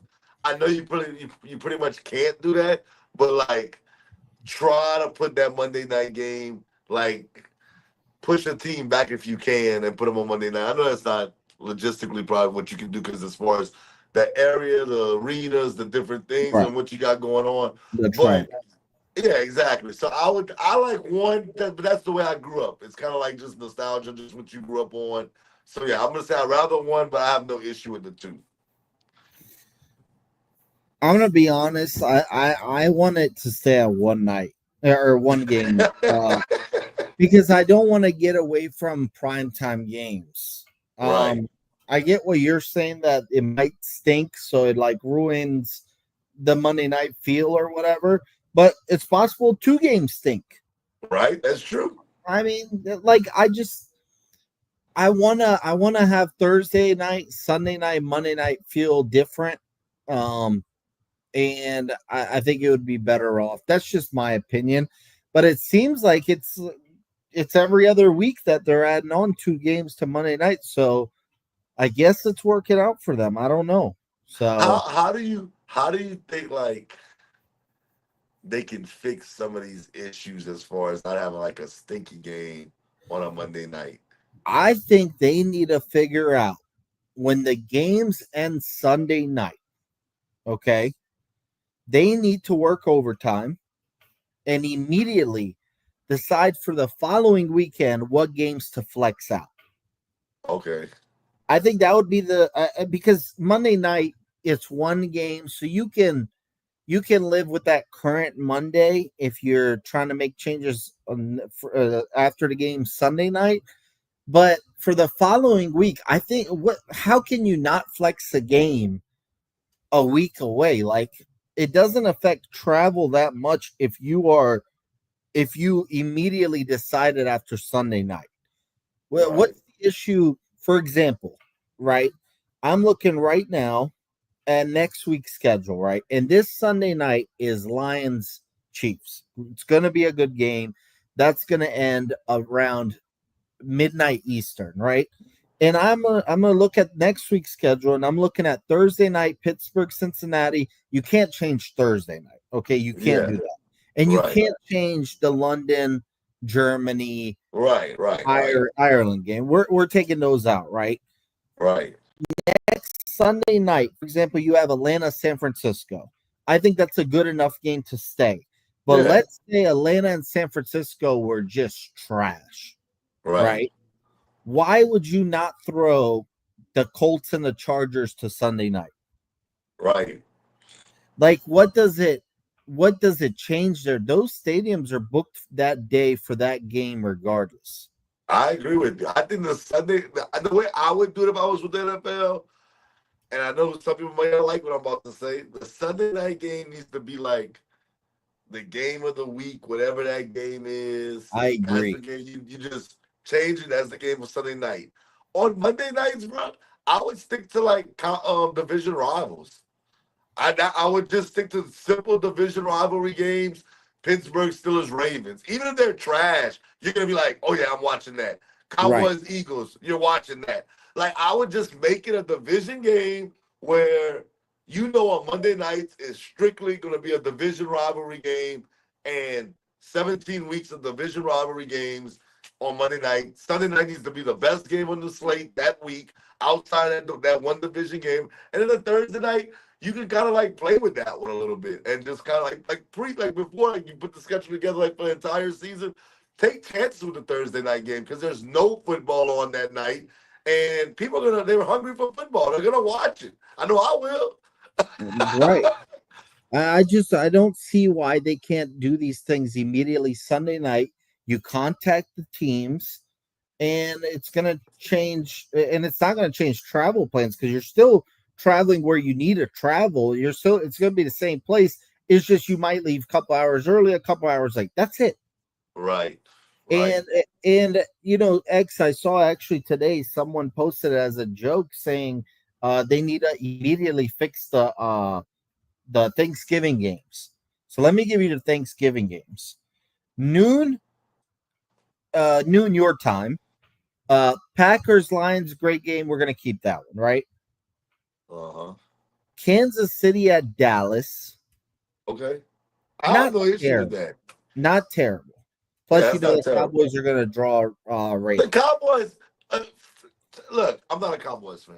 The Cowboys deserve to play on Thanksgiving. Right. It's almost like the Detroit Lions. Those two teams just going to be playing on Thanksgiving. Right. That's just, we grew up on that. That's what we know. Right. It's always I can always expect the Lions and I can always expect the Cowboys. Right. Right. However, the Thursday night Thanksgiving night game, Bengals at the Ravens. See, I mean, bro, I that think might they're not trying. have any impact on the playoff picture. But you see, I think that like what I noticed about that Thursday night game, I don't know if you remember, as of late, it's been like rivalries. I know Atlanta It Saints has. played one night, so I think that's where they're trying to go with it. But I mean, I just feel like you can move. Like, why not do like for instance, why not put like the Super Bowl champion playing on Thanksgiving night? Whoever wins the Super Bowl, you play on Thanksgiving night. It kind of just automatically, because they typically don't stink. You may not win the Super Bowl again, but for the most part, you don't stink the very next year. I'm not saying it's never happened, but you don't stink the next year. Right. And make them play against maybe their division rivalry. Yeah, I mean, I just think it's actually an easier fix than what the NFL makes it out to be.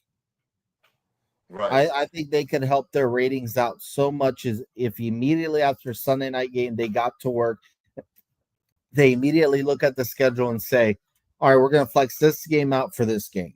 You know? And then you said something, I think it was you that said it, the first game of the season, just do a Super Bowl rematch. That would be fire. Should do that every year. I think they should do that every year. A rematch of the Super Bowl, that's fire. That is fire. I agree. Well, unfortunately, we don't run things there, so we can dream and hope the NFL gets better with their flexing options. But let's go to this Monday night's games. There's two of them, like I said.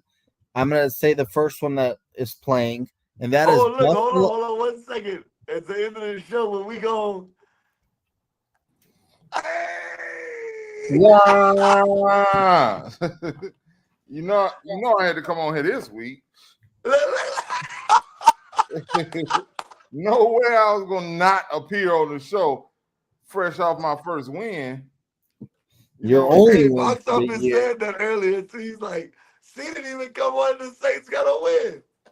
Hey man, look, I'm here, Mr. CAK, the whole damn show. I'm here. So what you say? We at the end? No, we just beginning.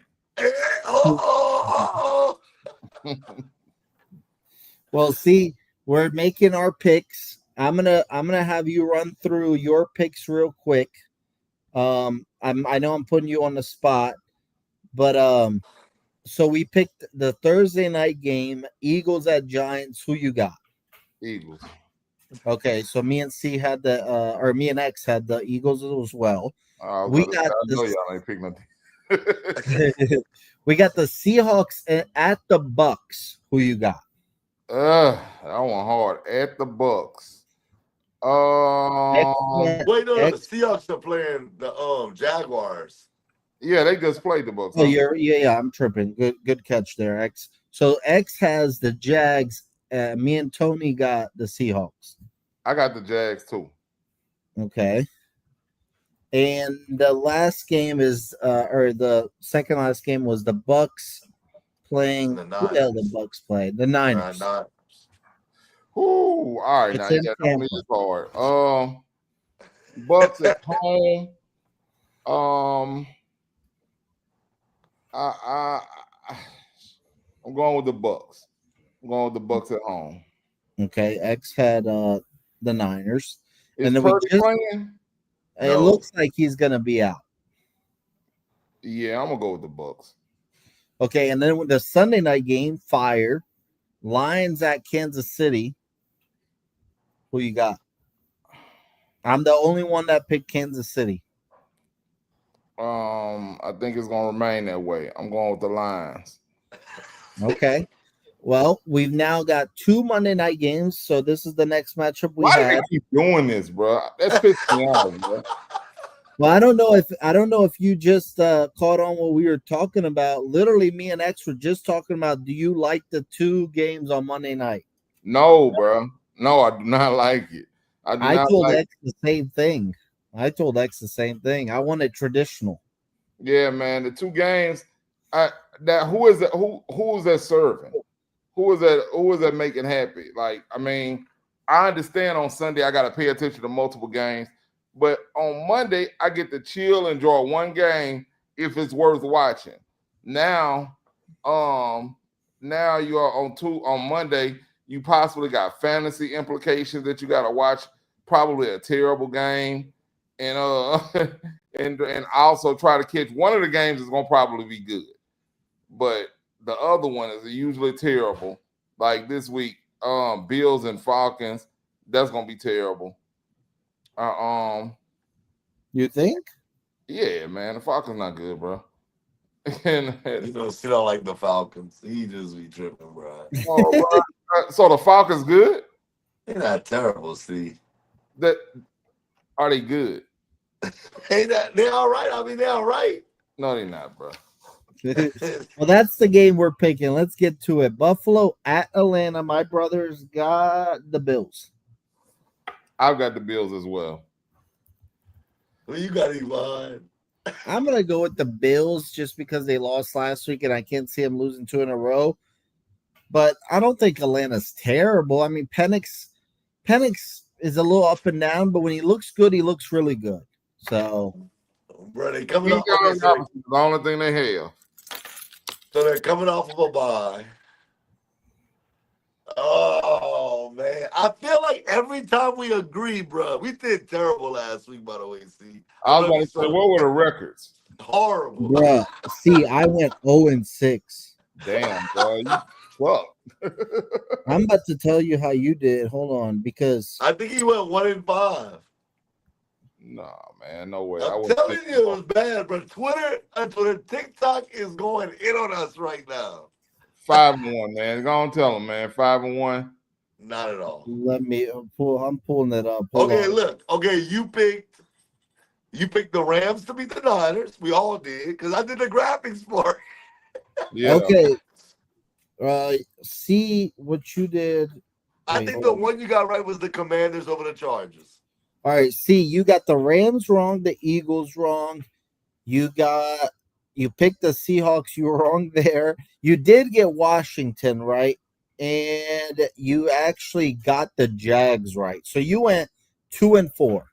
Yeah. Well, that's not bad. Okay, I forgot you picked Jacksonville. Shout out to you, man. He was the only one. See, and that's why I'm telling you. Last week, we all picked the Chiefs and the Jaguars. You know what? Give it the Falcons. I got the Falcons. I'm going to take Atlanta. Nah, man. Like I said, I see something in the Jags this year, bro. I see something in them. Yeah, bro. I'm with you. I said this is the team I expected 2 years ago, bro. Yeah. Finally, they're coming around. They're winning these games that you would think when Trevor Lawrence fell, I said, man, that same old Jaguars. Then he got up and scored. I'm like, oh, God. That was fly, bro. I like that. Bro, imagine if Brian Thomas Jr. ever get it together. Yeah, well, he got him right there because that was the pass interference that got him to the one. Yeah, but I'm just talking about like he was last year. Right. Turn around for him. I can see it turning around from him right now. It's just too much. I don't think they found a way to get him the ball effectively yet. Well, I think Hunter has to step up. De'Ami Brown has to step up. The guys around, they start stepping up like they did this past week. I think that should free some things for him because teams know if you can stop him, we'll be all right. Yeah. And the thing is, I haven't seen them really throwing those deep passes to him like they were last year. Right. So let's start forcing it downfield to him. All right. The second Monday night matchup, Chicago at Washington. Antonio actually has Chicago. And Chicago's coming off of a bye. And this is the 1-2 pick in the draft a couple of drafts ago. Yeah. I got the Commanders, bro. Are you kidding me? I don't care if the Bears come off of a bye. I've got the Commanders, bro. I don't care if it was NSYNC, bye. The Bears, bye. I got the Commanders saying bye to the Bears, bro. I got the Commanders, bro. And hopefully Scary Terry is gonna be back on the field, man, because I got him in two leagues and I need him. Yeah, he hasn't done anything this year. Nah, man, he just got paid. He got to go and make good on that money, bro. Yeah. All right, I'm gonna go Washington as well. I think they're about to get in their groove here soon. I still think Chicago's a little up and down. They're learning, but they do look better under Ben Johnson. Caleb Williams looks a little better. So I think Chicago's another year away. All right, you see, I'm going to put you on the spot again with our college picks. If you change your mind, just let me know because I know you're on the spot. But first game, we've got Ohio State at Illinois. all of us went with Ohio State. Yeah, make it a consensus, bro. Okay, All I right. hate when we do that. Next matchup, we've got Michigan at USC. Everyone picked USC besides me. And me and you, I got Michigan. All right. Next one, we've got Alabama at Missouri. We all went Alabama. I got Alabama. All right. I'm curious. Why did all y'all go with USC? I think because they're at home is why they chose them. I don't know my brother's reason. Well, my biggest thing is I don't think Michigan's as good as y'all think they are. They better than USC. We gonna find out. USC, bro, had Illinois yet. They blew at the end, but they had Illinois. I think they get one. They have to get one, bro. And Michigan, they can get Michigan, bro. No, they can't. All right. See, next one, Red River rivalry, Texas, Oklahoma. We actually all picked Texas. All of y'all picked Texas. Right. I got Oklahoma. Boomer Sooner. Oh, Boomer. All right. It's a rough year to be a Texas fan, man. It is, man. That's why I'm just watching the Colts nowadays. I feel you. Y'all doing the opposite. Yeah. I don't know. We turning it around over here in man, y'all gonna lose back to New England, bro. We on a roll. We getting our roll on, baby. What are you talking about? All right, next one. It's actually an interesting one. Arizona State at Utah, and X and I went Utah. Antonio went Arizona State. I gotta go with Arizona State. All right, I gotta go with them because I have them in the playoffs and they can't keep losing. Well, I actually had them in the championship game. You wild, boy. Yeah, who knew, bro? Come on, man. Yeah, well, you had Penn State. Penn State. Chill, boy. You picked Penn State to win the national championship. Hey, bro, you picked Baltimore to win the Super Bowl. Hey, I think I'm a lot closer right now. I don't know. See, you watched Baltimore last week. Hey, but they're gonna eventually get Lamar back. Hey, Penn State got all they dudes. You're right. All right, Georgia at Auburn. Georgia. All right, we all had Georgia. And then the game of the week, Indiana at Oregon. X had Indiana. That's cute. I got Oregon. Very disrespectful, my dog. X, you just be doing stuff sometimes, bro. I don't know why. No, Indiana nice. Like you sleep. They not that nice. Oregon is nice. We'll find out. All right. I know you can't see me right now because my camera's giving me technical difficulties. But understand something. How much you think Oregon gonna win by? If you think they're gonna win? I think it's a close. Under double digits. Oh, yeah. Okay. I thought you were gonna say double. I was like, shake my hand. My hand is out. I know you just can't see it. No. I ain't got them blowing them out and nothing like that. But I think they are better than Indiana. Indiana, I think, is a good team, well coached, of course, but they're not as good as Oregon. All right. So we've got 2 topics left for tonight. I wanted to sneak this topic in just to hear y'all's thoughts. What are y'all's thoughts on the Mark Sanchez situation? Bruh. I don't know much about it. So y'all run it down to me because y'all know I'm in school right now. And like literally, bro, every day when I leave work, it's either my children's games or me doing schoolwork. So what is it? So basically, from what I remember, at first we just heard that Mark Sanchez got stabbed and he's in the hospital and everyone felt bad for him.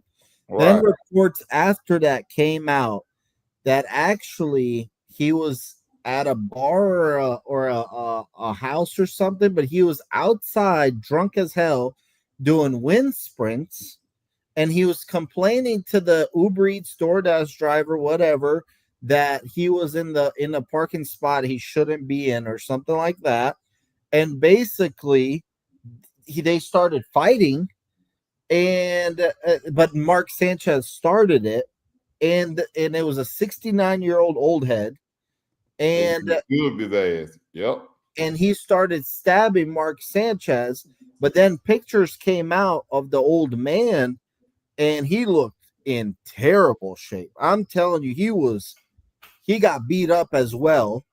So then they actually arrested Mark Sanchez at the hospital, and they actually said that he was to blame and that the guy did more self-defense than anything. And right now, Mark Sanchez is facing, because he got charged with a felony, he's looking at 1 to 6 years. And not on top of it, he got sued by the guy. And he was supposed to actually do the Colts Raiders game. This all happened in Indianapolis. And after, obviously, he got arrested the day before, even if he didn't, I don't think he would have made it after getting stabbed. They had Brady Quinn do the Colts game. So just based off what you heard, X, what do you think of that situation? I mean, I know this has nothing to do with you. Shout out to Brady Quinn, man. I think he's going to be good in the NFL, bro. And Brady Quinn's actually good on TV. I like Brady Quinn. He is good on TV. That was a side. But, yeah, Mark Sanchez is wilding out, my brother. He's wilding out. And based on what you told me, I didn't read nothing. Bro, if the man is parked somewhere, that's not your job. I always tell my students, bro, that's not your job to tell somebody else that they're doing something wrong as far as in our school. Like, tell the teacher, let us handle that, because that's how conflict starts. You do it. I mean, I know there's certain things that you have to go out and tell, right? I get that. But like those kids, like I'm gonna use something small. See, I know you have high school that have small kids. I'm like, when they line up, I'm like, you don't have to tell me that person's not in line. I can see that. Like, just get in line. Like, bro, I got this. Mark Sanchez, based on what y'all just told me, the guy was parked in the wrong spot. He got mad because the guy probably was like, man, mind your business. I don't know. And like now I'm just guessing, right? I'm just guessing on how it started. Mind your business. Might have cursed him out, whatever. Mark Sanchez felt some type of way. I never even seen the pictures of the dude. Box office say he looked like a 69-year-old dude that's out of shape. Mark Sanchez gotta be, there's no way I don't think Mark Sanchez is 40. I don't think so, because I remember watching Mark Sanchez at USC. So, and I don't think he's my age or our age, see. So you're talking about a 30-something-year-old guy beating up a guy that's 70 years old. Come on, bro. What are you doing, bro? He's 38. Bro, what are you doing, my friend? My little brother Vic, see? My little brother Vic is out here beating up 70-year-old man. I say, Vic, what are you doing, my brother? Yeah. Like, what are you doing, my boy? Like, why are you even fighting with a 60 or 70-year-old, bro? Like, what are you doing? Now, listen, the guy is 69, 70 years old. Like, bro, he can't. That's a professional athlete. You say he's running wind sprints or whatever he's doing. He might have been drunk. But, like, bro, like, how do you want this 70-year-old man to protect himself? Like, bro, he's 70, bro. Shit, what a night. Right. So, like, that's how. I think based off what I'm hearing, like I said, I wasn't there. And, I don't like to talk about stuff that I normally not aware of or know what's going on. But based on what I'm hearing, Mark Sanchez, you wilding out, my guy. You wilding out, my guy. You can't do that, bro. I don't know what was said, but you can't be beating up on those 70-year-old, bro, and not expect them to protect themselves. I mean, see, how old is your mom, see? My mom's 63. Okay, so 7 years from now, a 38-year-old girl trying to fight your mama, bro. I'm gonna beat that boy. And I usually don't hit women. I wish you would put your hands on my mama. Like, I mean, like, bro, like, what are we talking about? He's 70 and he's out of shape. Like, bro, he's trying to make some money to take care of himself, I'm pretty sure. Maybe his grandkids. I don't know. What are you doing, Mark Sanchez? Yeah. My thing with the whole thing, I just looked up his victim. He's in the hospital with they have a picture of him in the hospital, neck brace on. Like, IVs and stuff in his hand. I don't know if he actually did all that to him. Right. As far as he making it look good for the lawsuit. But but the thing is, I've never been drunk. I've never been drunk my whole life.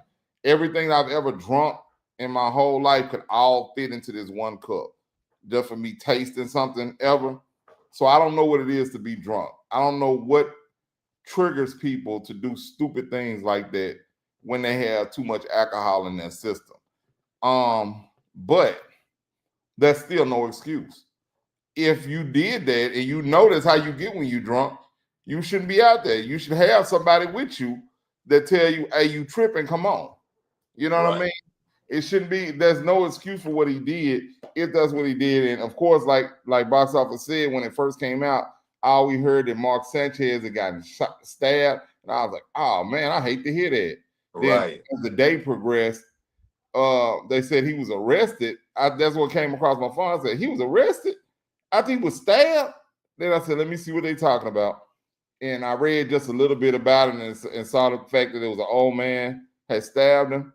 Now, there's a few things I know out of this situation. When people get drunk, they get to tripping.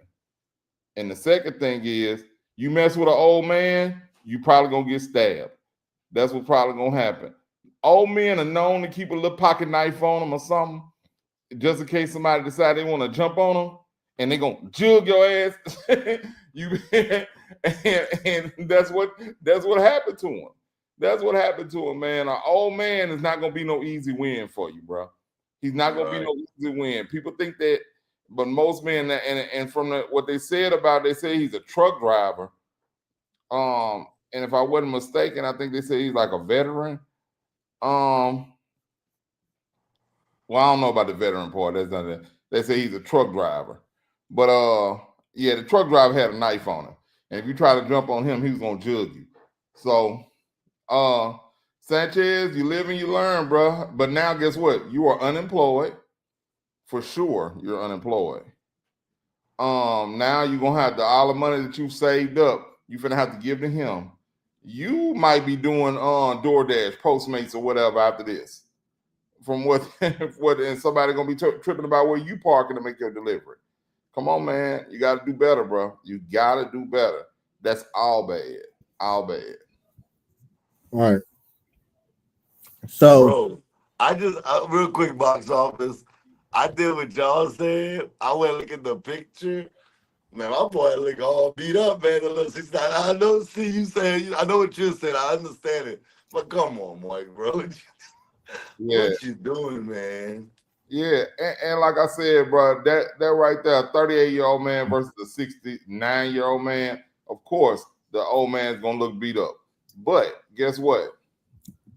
You got your ass stabbed too. You know what I mean? Box Office. How old are you on Box Office? I'm 31. 31. Come on, man. Box Office. If he's out here, bro, if Box Office was with me and I'm seeing him beat up a 7-year-old, I'm like, Box Office, bro. Come on, man. Don't even argue with him. Let's go, man. So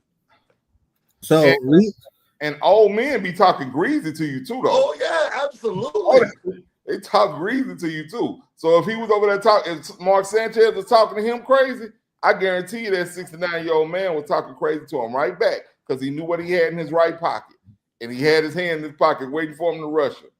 And as soon as he came over there, yeah. but I mean, it's a bad situation. I hate to see it happen for either one of them.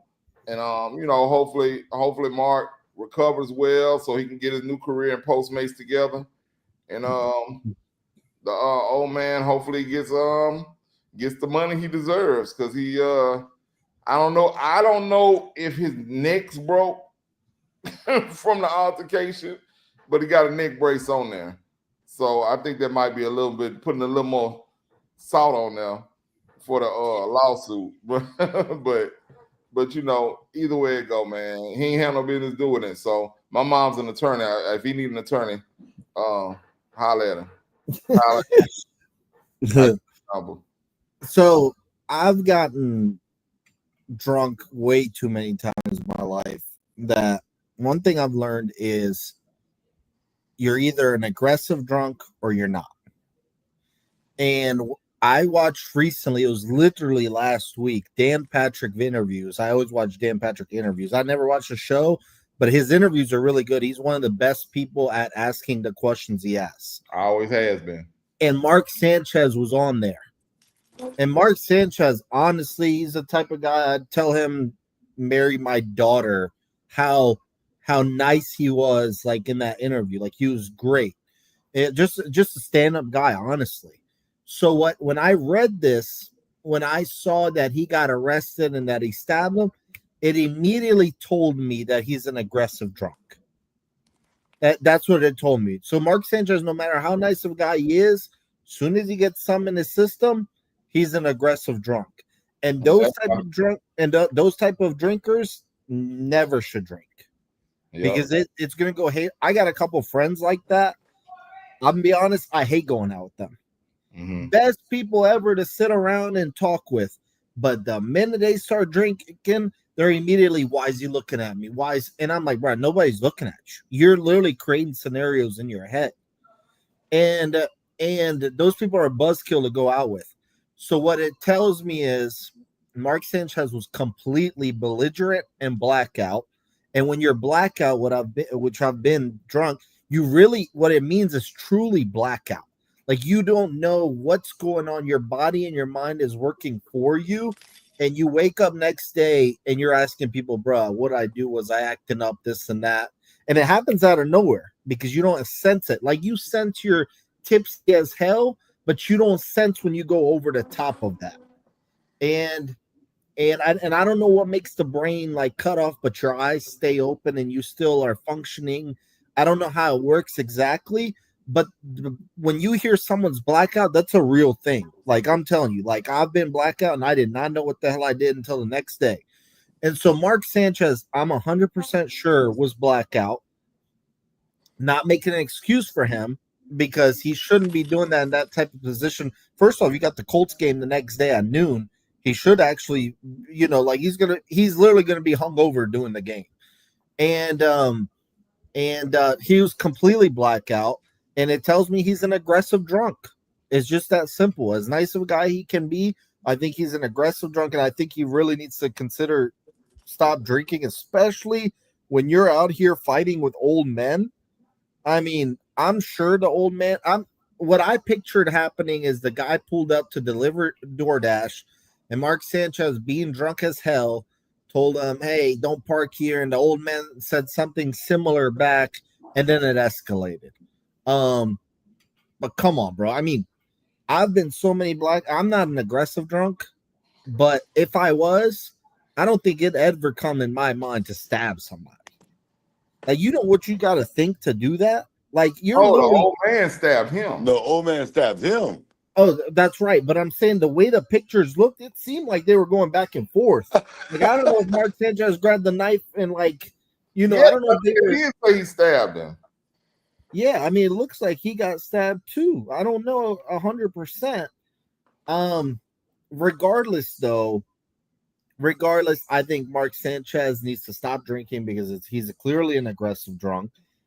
As bad as the guy, got beat up and didn't want to do this, he's about to stop DoorDashing for the rest of his life. He's gonna buy some stock in DoorDash. Right. So to end it, I hope Mark Sanchez gets his crap together. I hope the NFL broadcasting job wasn't something he really needed to do, and I hope he saved enough in money in the NFL that this was just let me do something. Well, something I like. I don't know. I need to look up how much he made. Even if he made $20 million, I don't know if he saved it all. But just an unfortunate situation, completely wild. And it's also for someone you would never expect it from, based off the interviews I've watched of Mark Sanchez. He made $74.2 million in his career. He should be good. Yeah, I was like, damn, did he even make it to a second contract? But he did. He played 10 years in the NFL. Yeah. I mean, he was a backup, but I mean, he made millions sitting. Right, yeah. You can make money. You make millions as a backup quarterback. That's $74 million. He should be fine. Dane Cook had the comedian, he had a little bit about being a quarterback in the NFL. He was like, he would play till he's like 80 in the NFL. He was like, because I think he was talking about Brett Favre. He was like, Brett Favre, you started till you like 40. He said you can spend the next 10 years like a backup and still making like $5-10 million a year. Said then you move up to like third string. You stay in there and you down to $1 or $2 million a year. You said you right now you're like 60. He said then you retire or whatever. I was like, yeah, that's true. You can. Well, Steve DeBerg played for a long time. I know that. He sure did. He sure did. Oh, Jeff George played for a long time. Jeff George played. Yep. Ryan Fitzpatrick was around forever. Right. Josh McCown was around forever. Right. McCown, I think, was a lot younger than those guys. Yeah, but they're like Jeff George and Steve DeBerg look old when they were. Yeah. Warren Moonass was old and he was playing. Yeah, there was some dudes that stayed around for a while. There's some dudes that definitely stayed around. Joe Flacco right now. Yeah, Joe Flacco right now. Yeah, him and Aaron Rodgers the same age though. That's well, Aaron Rodgers is that. Yeah, you know what Aaron Rodgers does. See? Yeah, he need to retire. Hey man, watch him out, man. Watch him out. Watch him out. See? All right. Go ahead, box office. Well, next topic is our last topic of the night. Speaking of guys that need to retire, chill out, bro. Chill out, bro. Let's talk about LeBrick James, bro. Hey, why do you hate that dude so much? LeBrick, the number one. This man has more points than anybody in the NBA career. He LeBrick. Yeah, all right. Go ahead. So, what y'all think of the decision to, and just your expectations for LeBron and the Lakers going into this year, because the NBA does start in like 20 days. It was like, well, go ahead, Steve. Go ahead. I'm sorry. I'll let you go first. Go ahead. I'm gonna be honest. Since I'm the LeBron fan on here, I'm gonna be honest. It pissed me off. Oh, it pissed me off. I didn't like it. I for one knew 100% he wasn't gonna retire like that. I knew that wasn't gonna be the announcement. I was just wondering what it was gonna be. And then for it to be a Hennessy ad, that pissed me off so bad, bro. I was at work.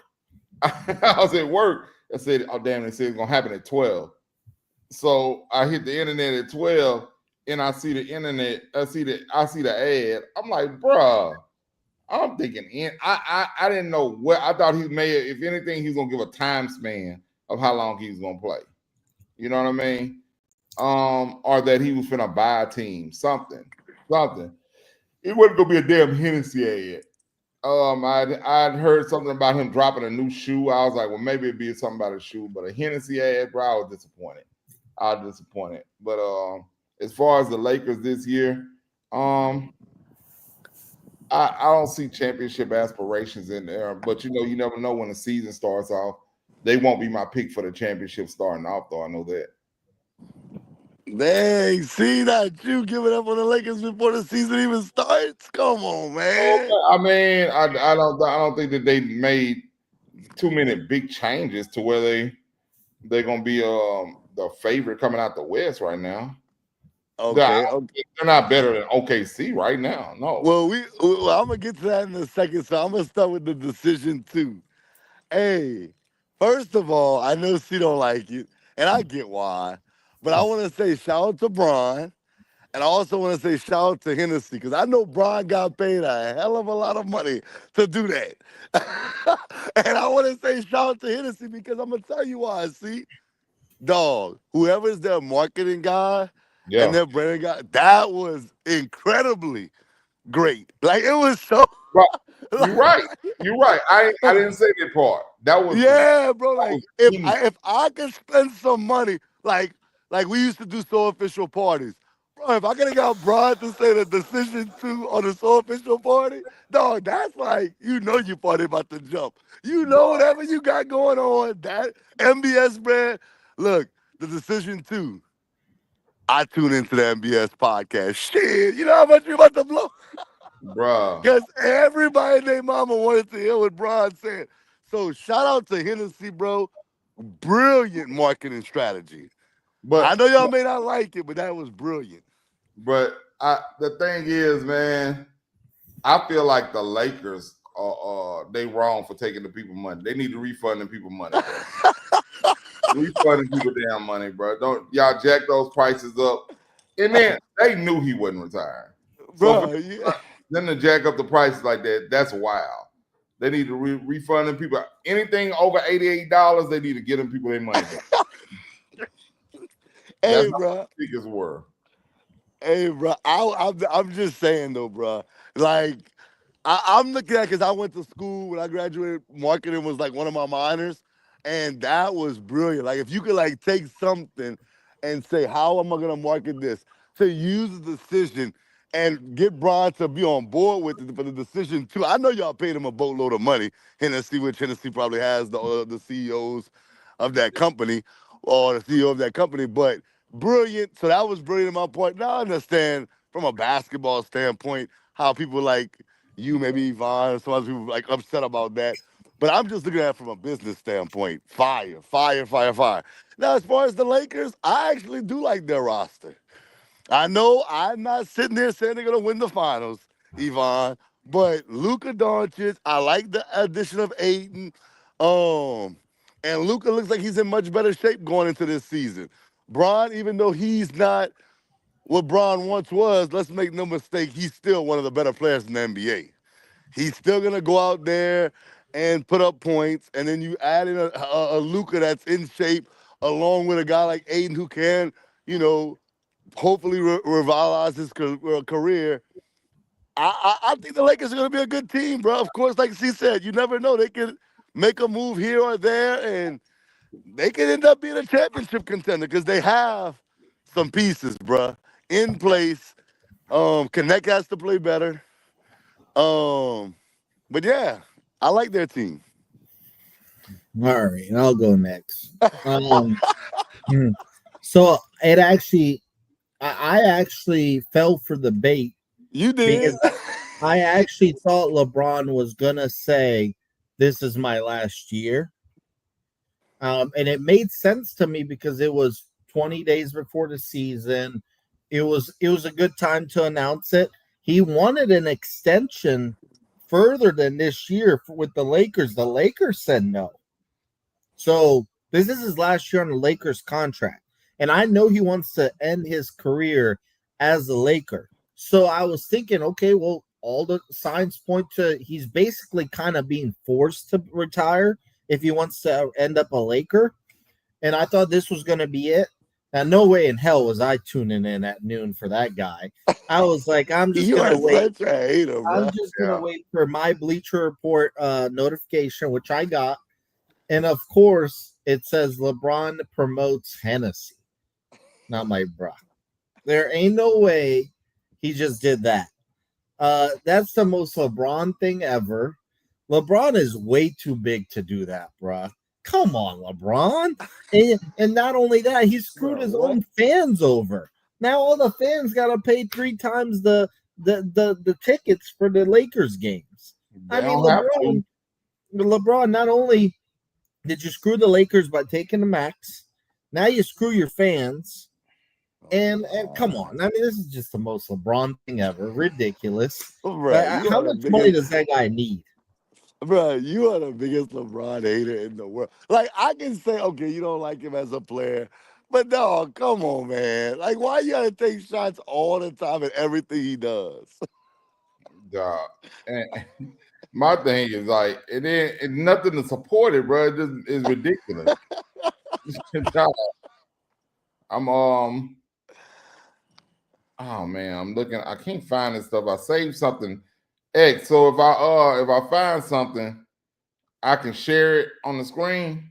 Yeah, I don't know how to do it. I'd have to learn. Oh no. So we'll talk off air. I'm gonna tell you why. Okay. Yeah, it's some stuff I'll have to talk to you about afterwards. All right.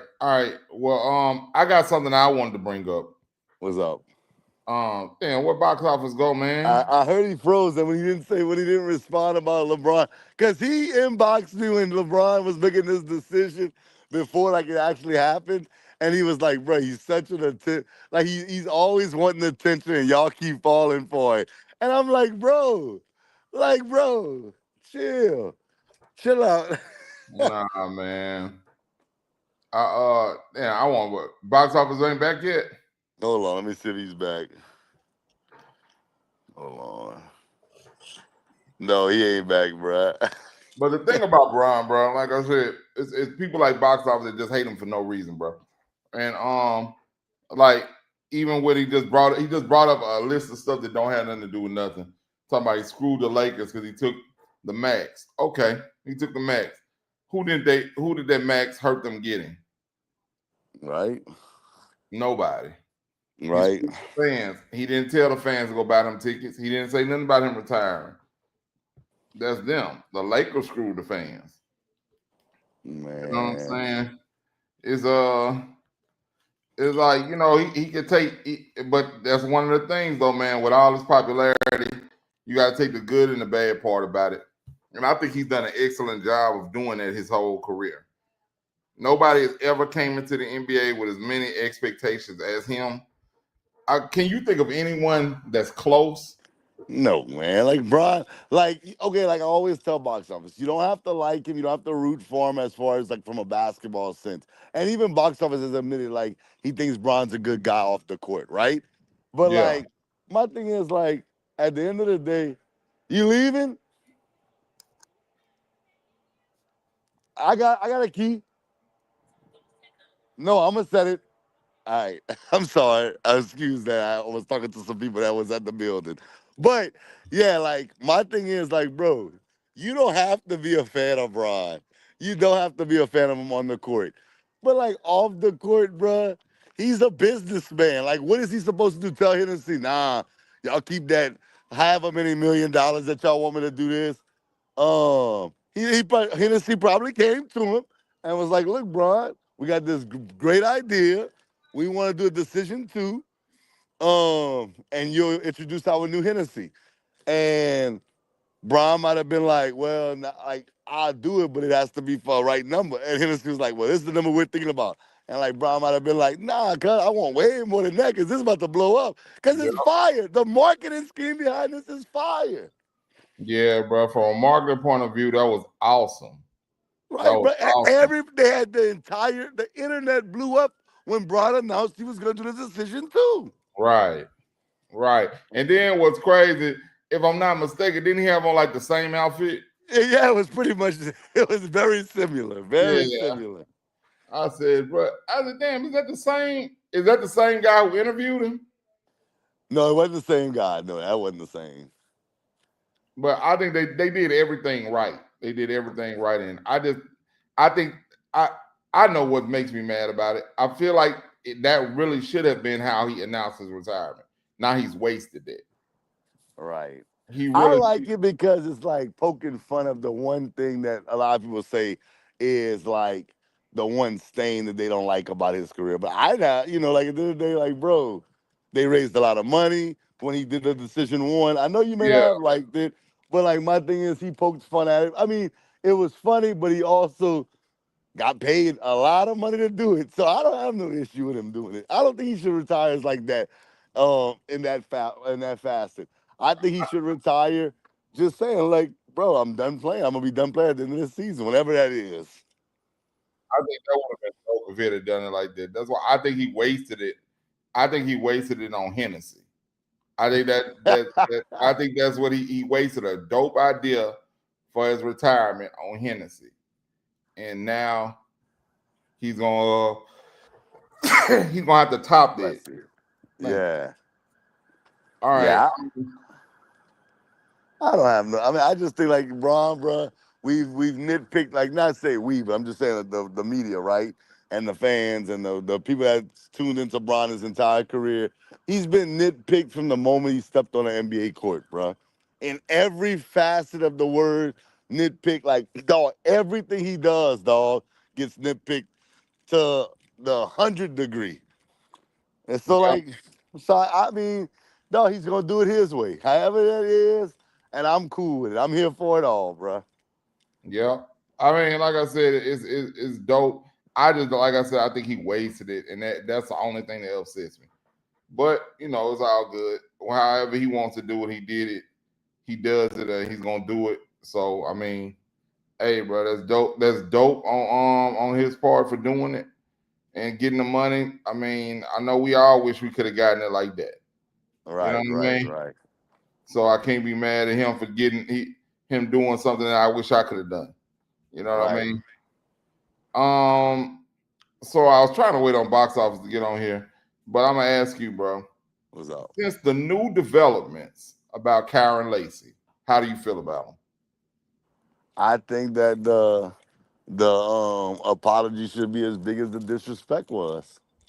Yeah, I do. I mean, I've always said that, um, I'm gonna reference a battle rapper, and I know that on the side of sports we like battle rap, but what's it called? Shout out to Easy. He dates Remy Ma. That's the one that Papoose and Papoose and Remy broke up. That's the guy that she's dating. He's in a block captain, right? yeah, Well, he has a bar that he says in a battle. He said, "Disrespect me in public. In public's where we talk about it." right, And like that's the truth. yeah, Like you drug my name, and it's unfortunate that this young man, you know, can't even he can't even see this day right now, yeah. He can't. and that's what's sad. And one thing I'll say about his lawyer has been consistent even before Kyron passed away. He said we're gonna prove that he's innocent, and he's always stuck to that, man. So it's very unfortunate, and I'm not just saying it because I love LSU. Um, I hate to see anybody, lose their life. Doesn't matter who they are, where they come from. This situation, it's truly a sad situation because everybody named Mama when it was going on, you could go on social media, you couldn't go on TV and not see this situation being talked about. And I can tell you, man, like since it's come out that he's, been innocent, it's like you don't see it like people like really talking about it much. And Mm. that's sad. And that's sad. Nah, man, it's not. It's not even close. It's not even close. What I was trying to post so you can see it. It was a video I saw on TikTok. Now I don't know if it was real or not. Right. Um, a video of him in his own words, like actually talking, like he left a message before he like he had already planned on committing suicide. Right. Did you saw that? I didn't see it. Send it to me, text it to me. I'm trying to find it. I saved it on TikTok, and I don't know how to find my saved videos on TikTok. I'm old.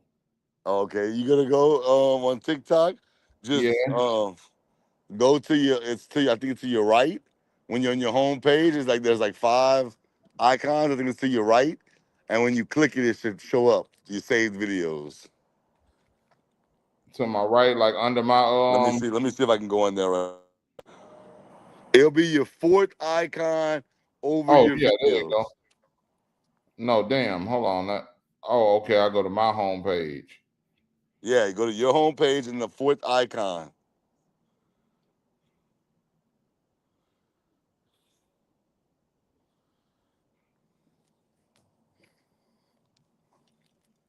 So now view my profile. Go on your profile and it'll be like 4 tabs. Like there's 5 tabs at the top, like over like where the videos would be at, where you pinned your videos or your most recent videos. There's 5 tabs across the top, and it should be your 4th one. So am I? So on my computer, am I going on my For You page? Oh, just go. It don't matter about your For You. Go to your profile. All right, I'll go Like, to my. I don't do it on the computer, so I don't know what it looks like on the computer. I'm always on my phone or my iPad. So yeah, when I go view my profile, It should okay. have it should have like 6 dots, 3 across to the arrow. That should be the first icon to your left. Then a lock, like a lock. That's your second one. Your third one's a repost, like a repost icon. Then the 4th looks like a save video with like a something right there, and then a heart is your fifth. It's your fourth one. You click on that, and then it shows all your saved videos. Let's say favorites.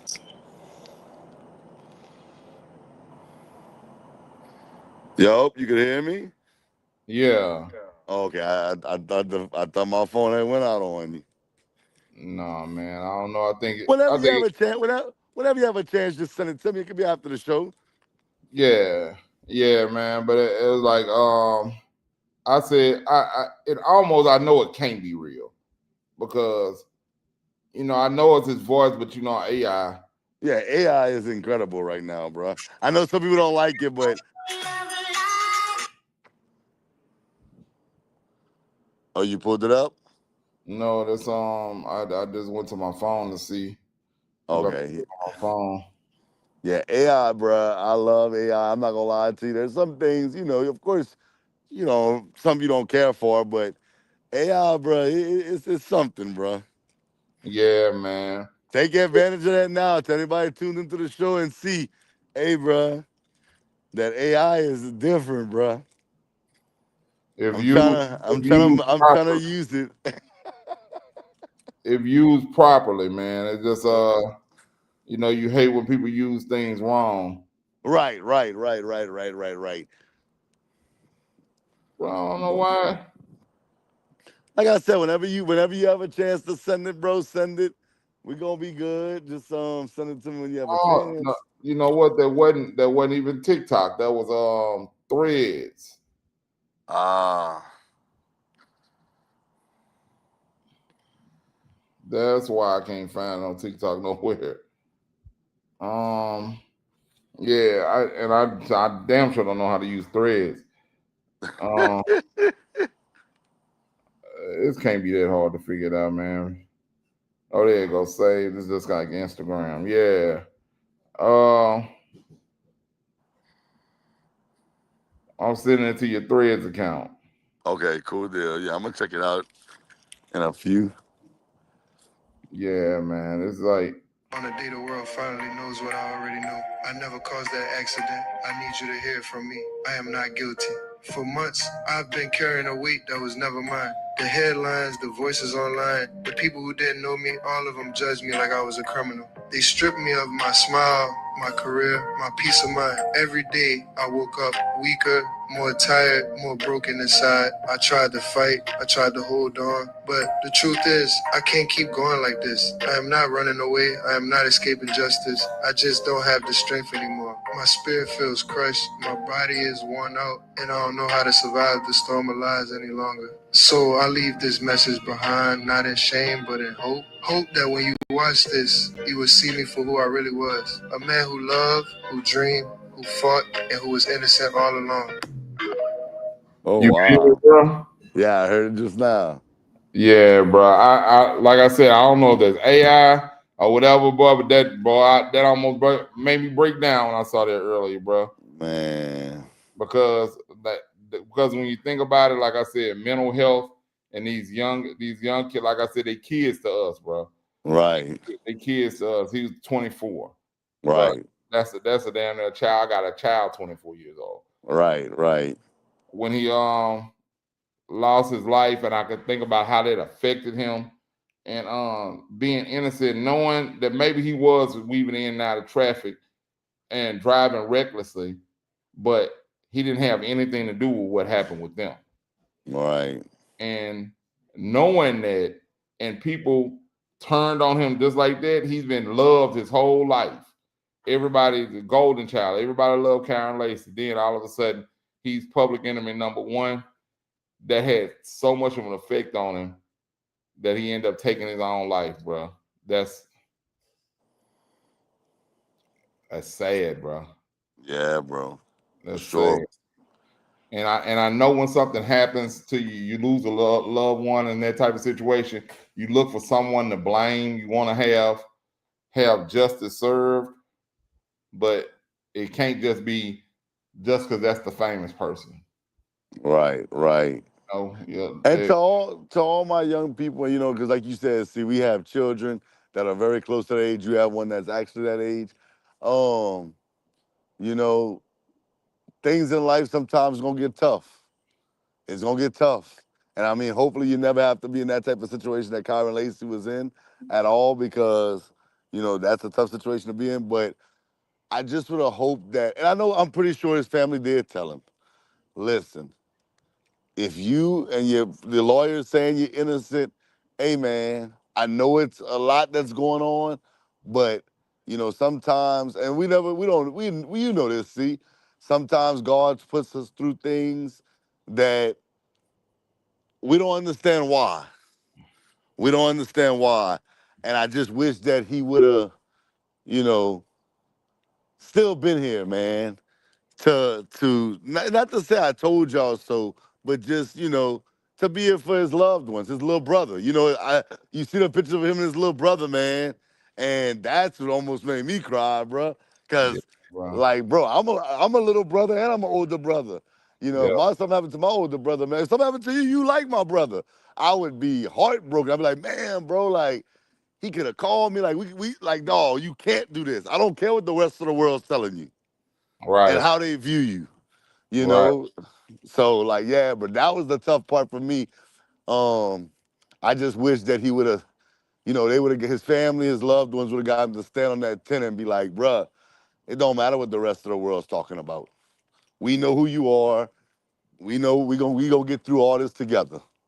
right. And like you said, it's not. I didn't want him to be around to be able to say I told you so. But Right, on this day today, his life would have went back right. He would right, have been able to. It actually would have come. It would have come earlier. It would have come earlier. It may have come like 2 days after he killed himself because he had that court date, and they were gonna show the video then. right, So if he just hold on, my message to all the teenagers and kids and young adults out there, and to anybody, just keep living. It gets better. It gets right, better. No matter what right, hardship you're going through, keep living. As long as God wakes you up, man, it's gonna get better.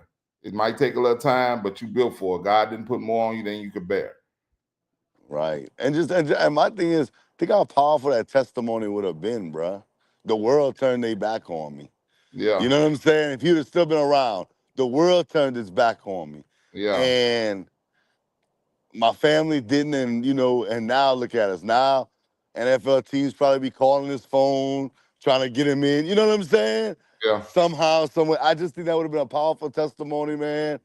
And now we'll never see it because it was too much on him, bro. And like you said, he's a young kid. I mean, a kid.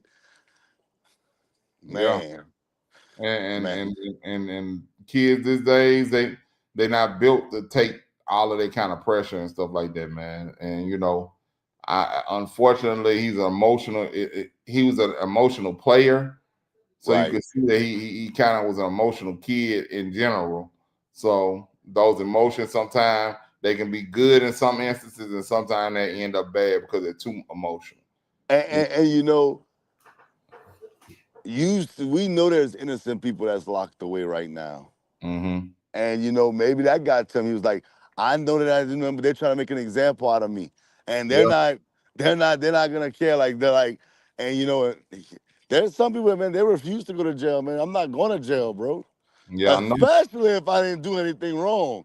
Yeah, And I mean, I hate that for him, bro, because, at the end of the day, if somebody does something wrong in this world, man, I understand, getting justice for it, consequences, whatnot.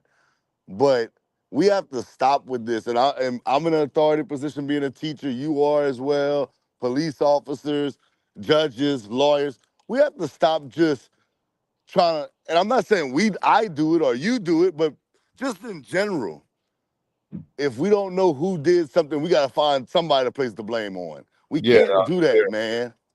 It's terrible, man. And this is how things like this happen. That's Right, how things like right. this happen.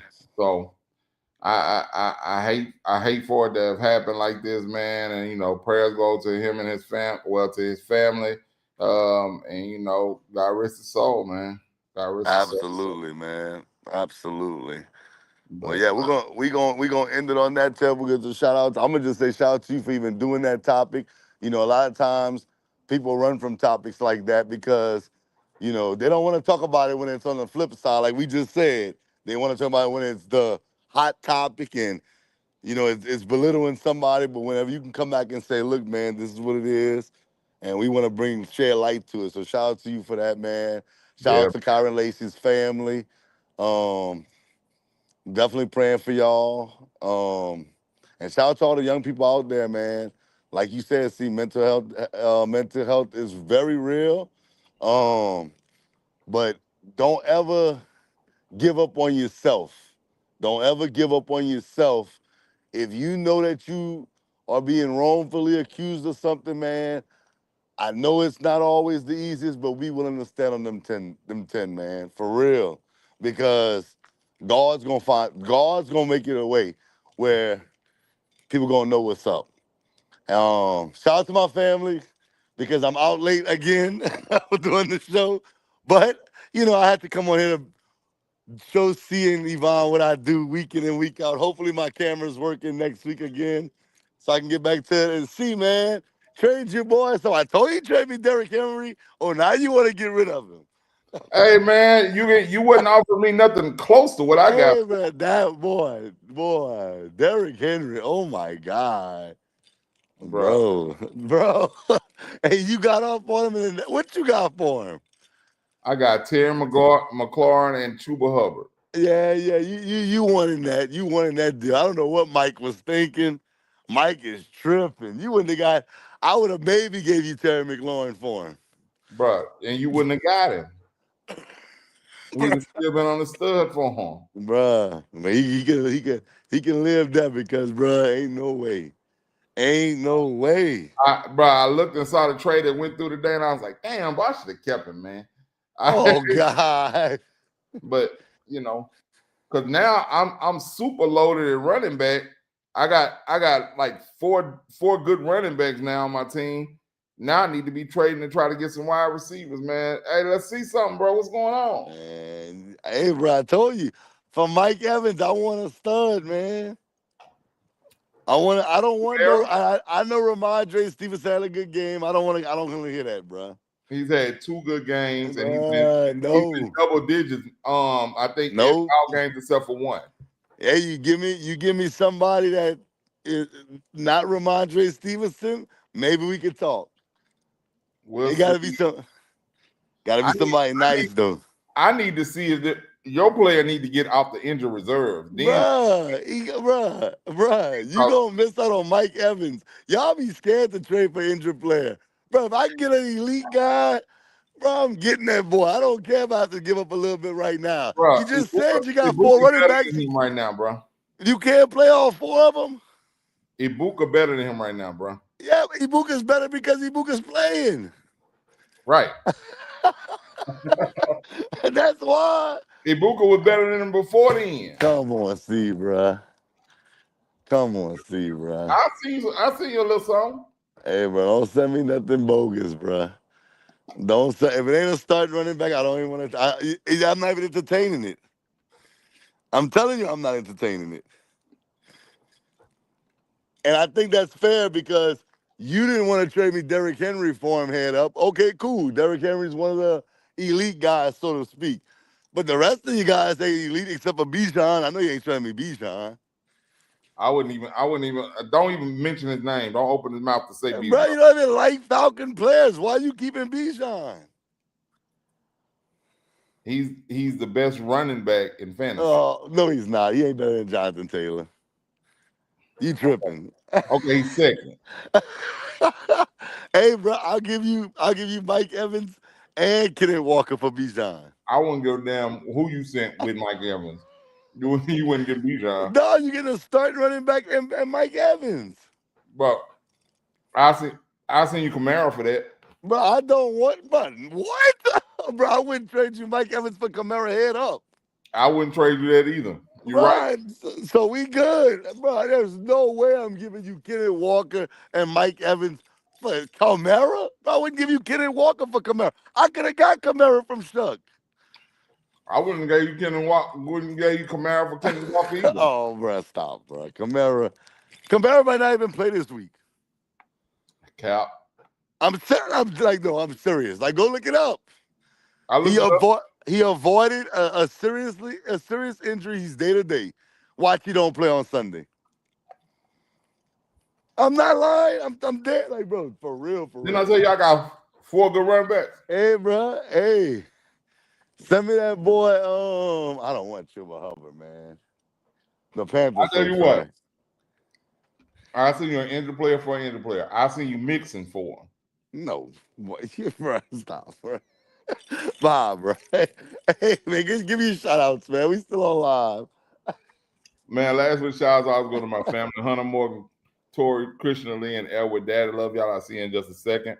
And to my beautiful wife, Latricia, I love you too. I'll see you in just a second. To my Papa's babies, Marcel Carter Bryan and Zaria Grace Bryan. Papa, love y'all. I'll see y'all in just a second, even if it's just on my screensaver. And to the whole NBS crew and people out there watching, love y'all too. See y'all next week when I smack these boys around one more game. Oh, God. I'm about to call you. We going to make something shake. All right. All right, big dog. Mixon sitting over there for you, bro. Bro, stop, bro. I don't want Joe Mixon, bro. Chill out. Got him on deck. He coming. Boy, I told you Joe Mixon wasn't getting the starting job back. I watch. He ain't getting it back. Bro, shut up, man. All right, my brother. Peace.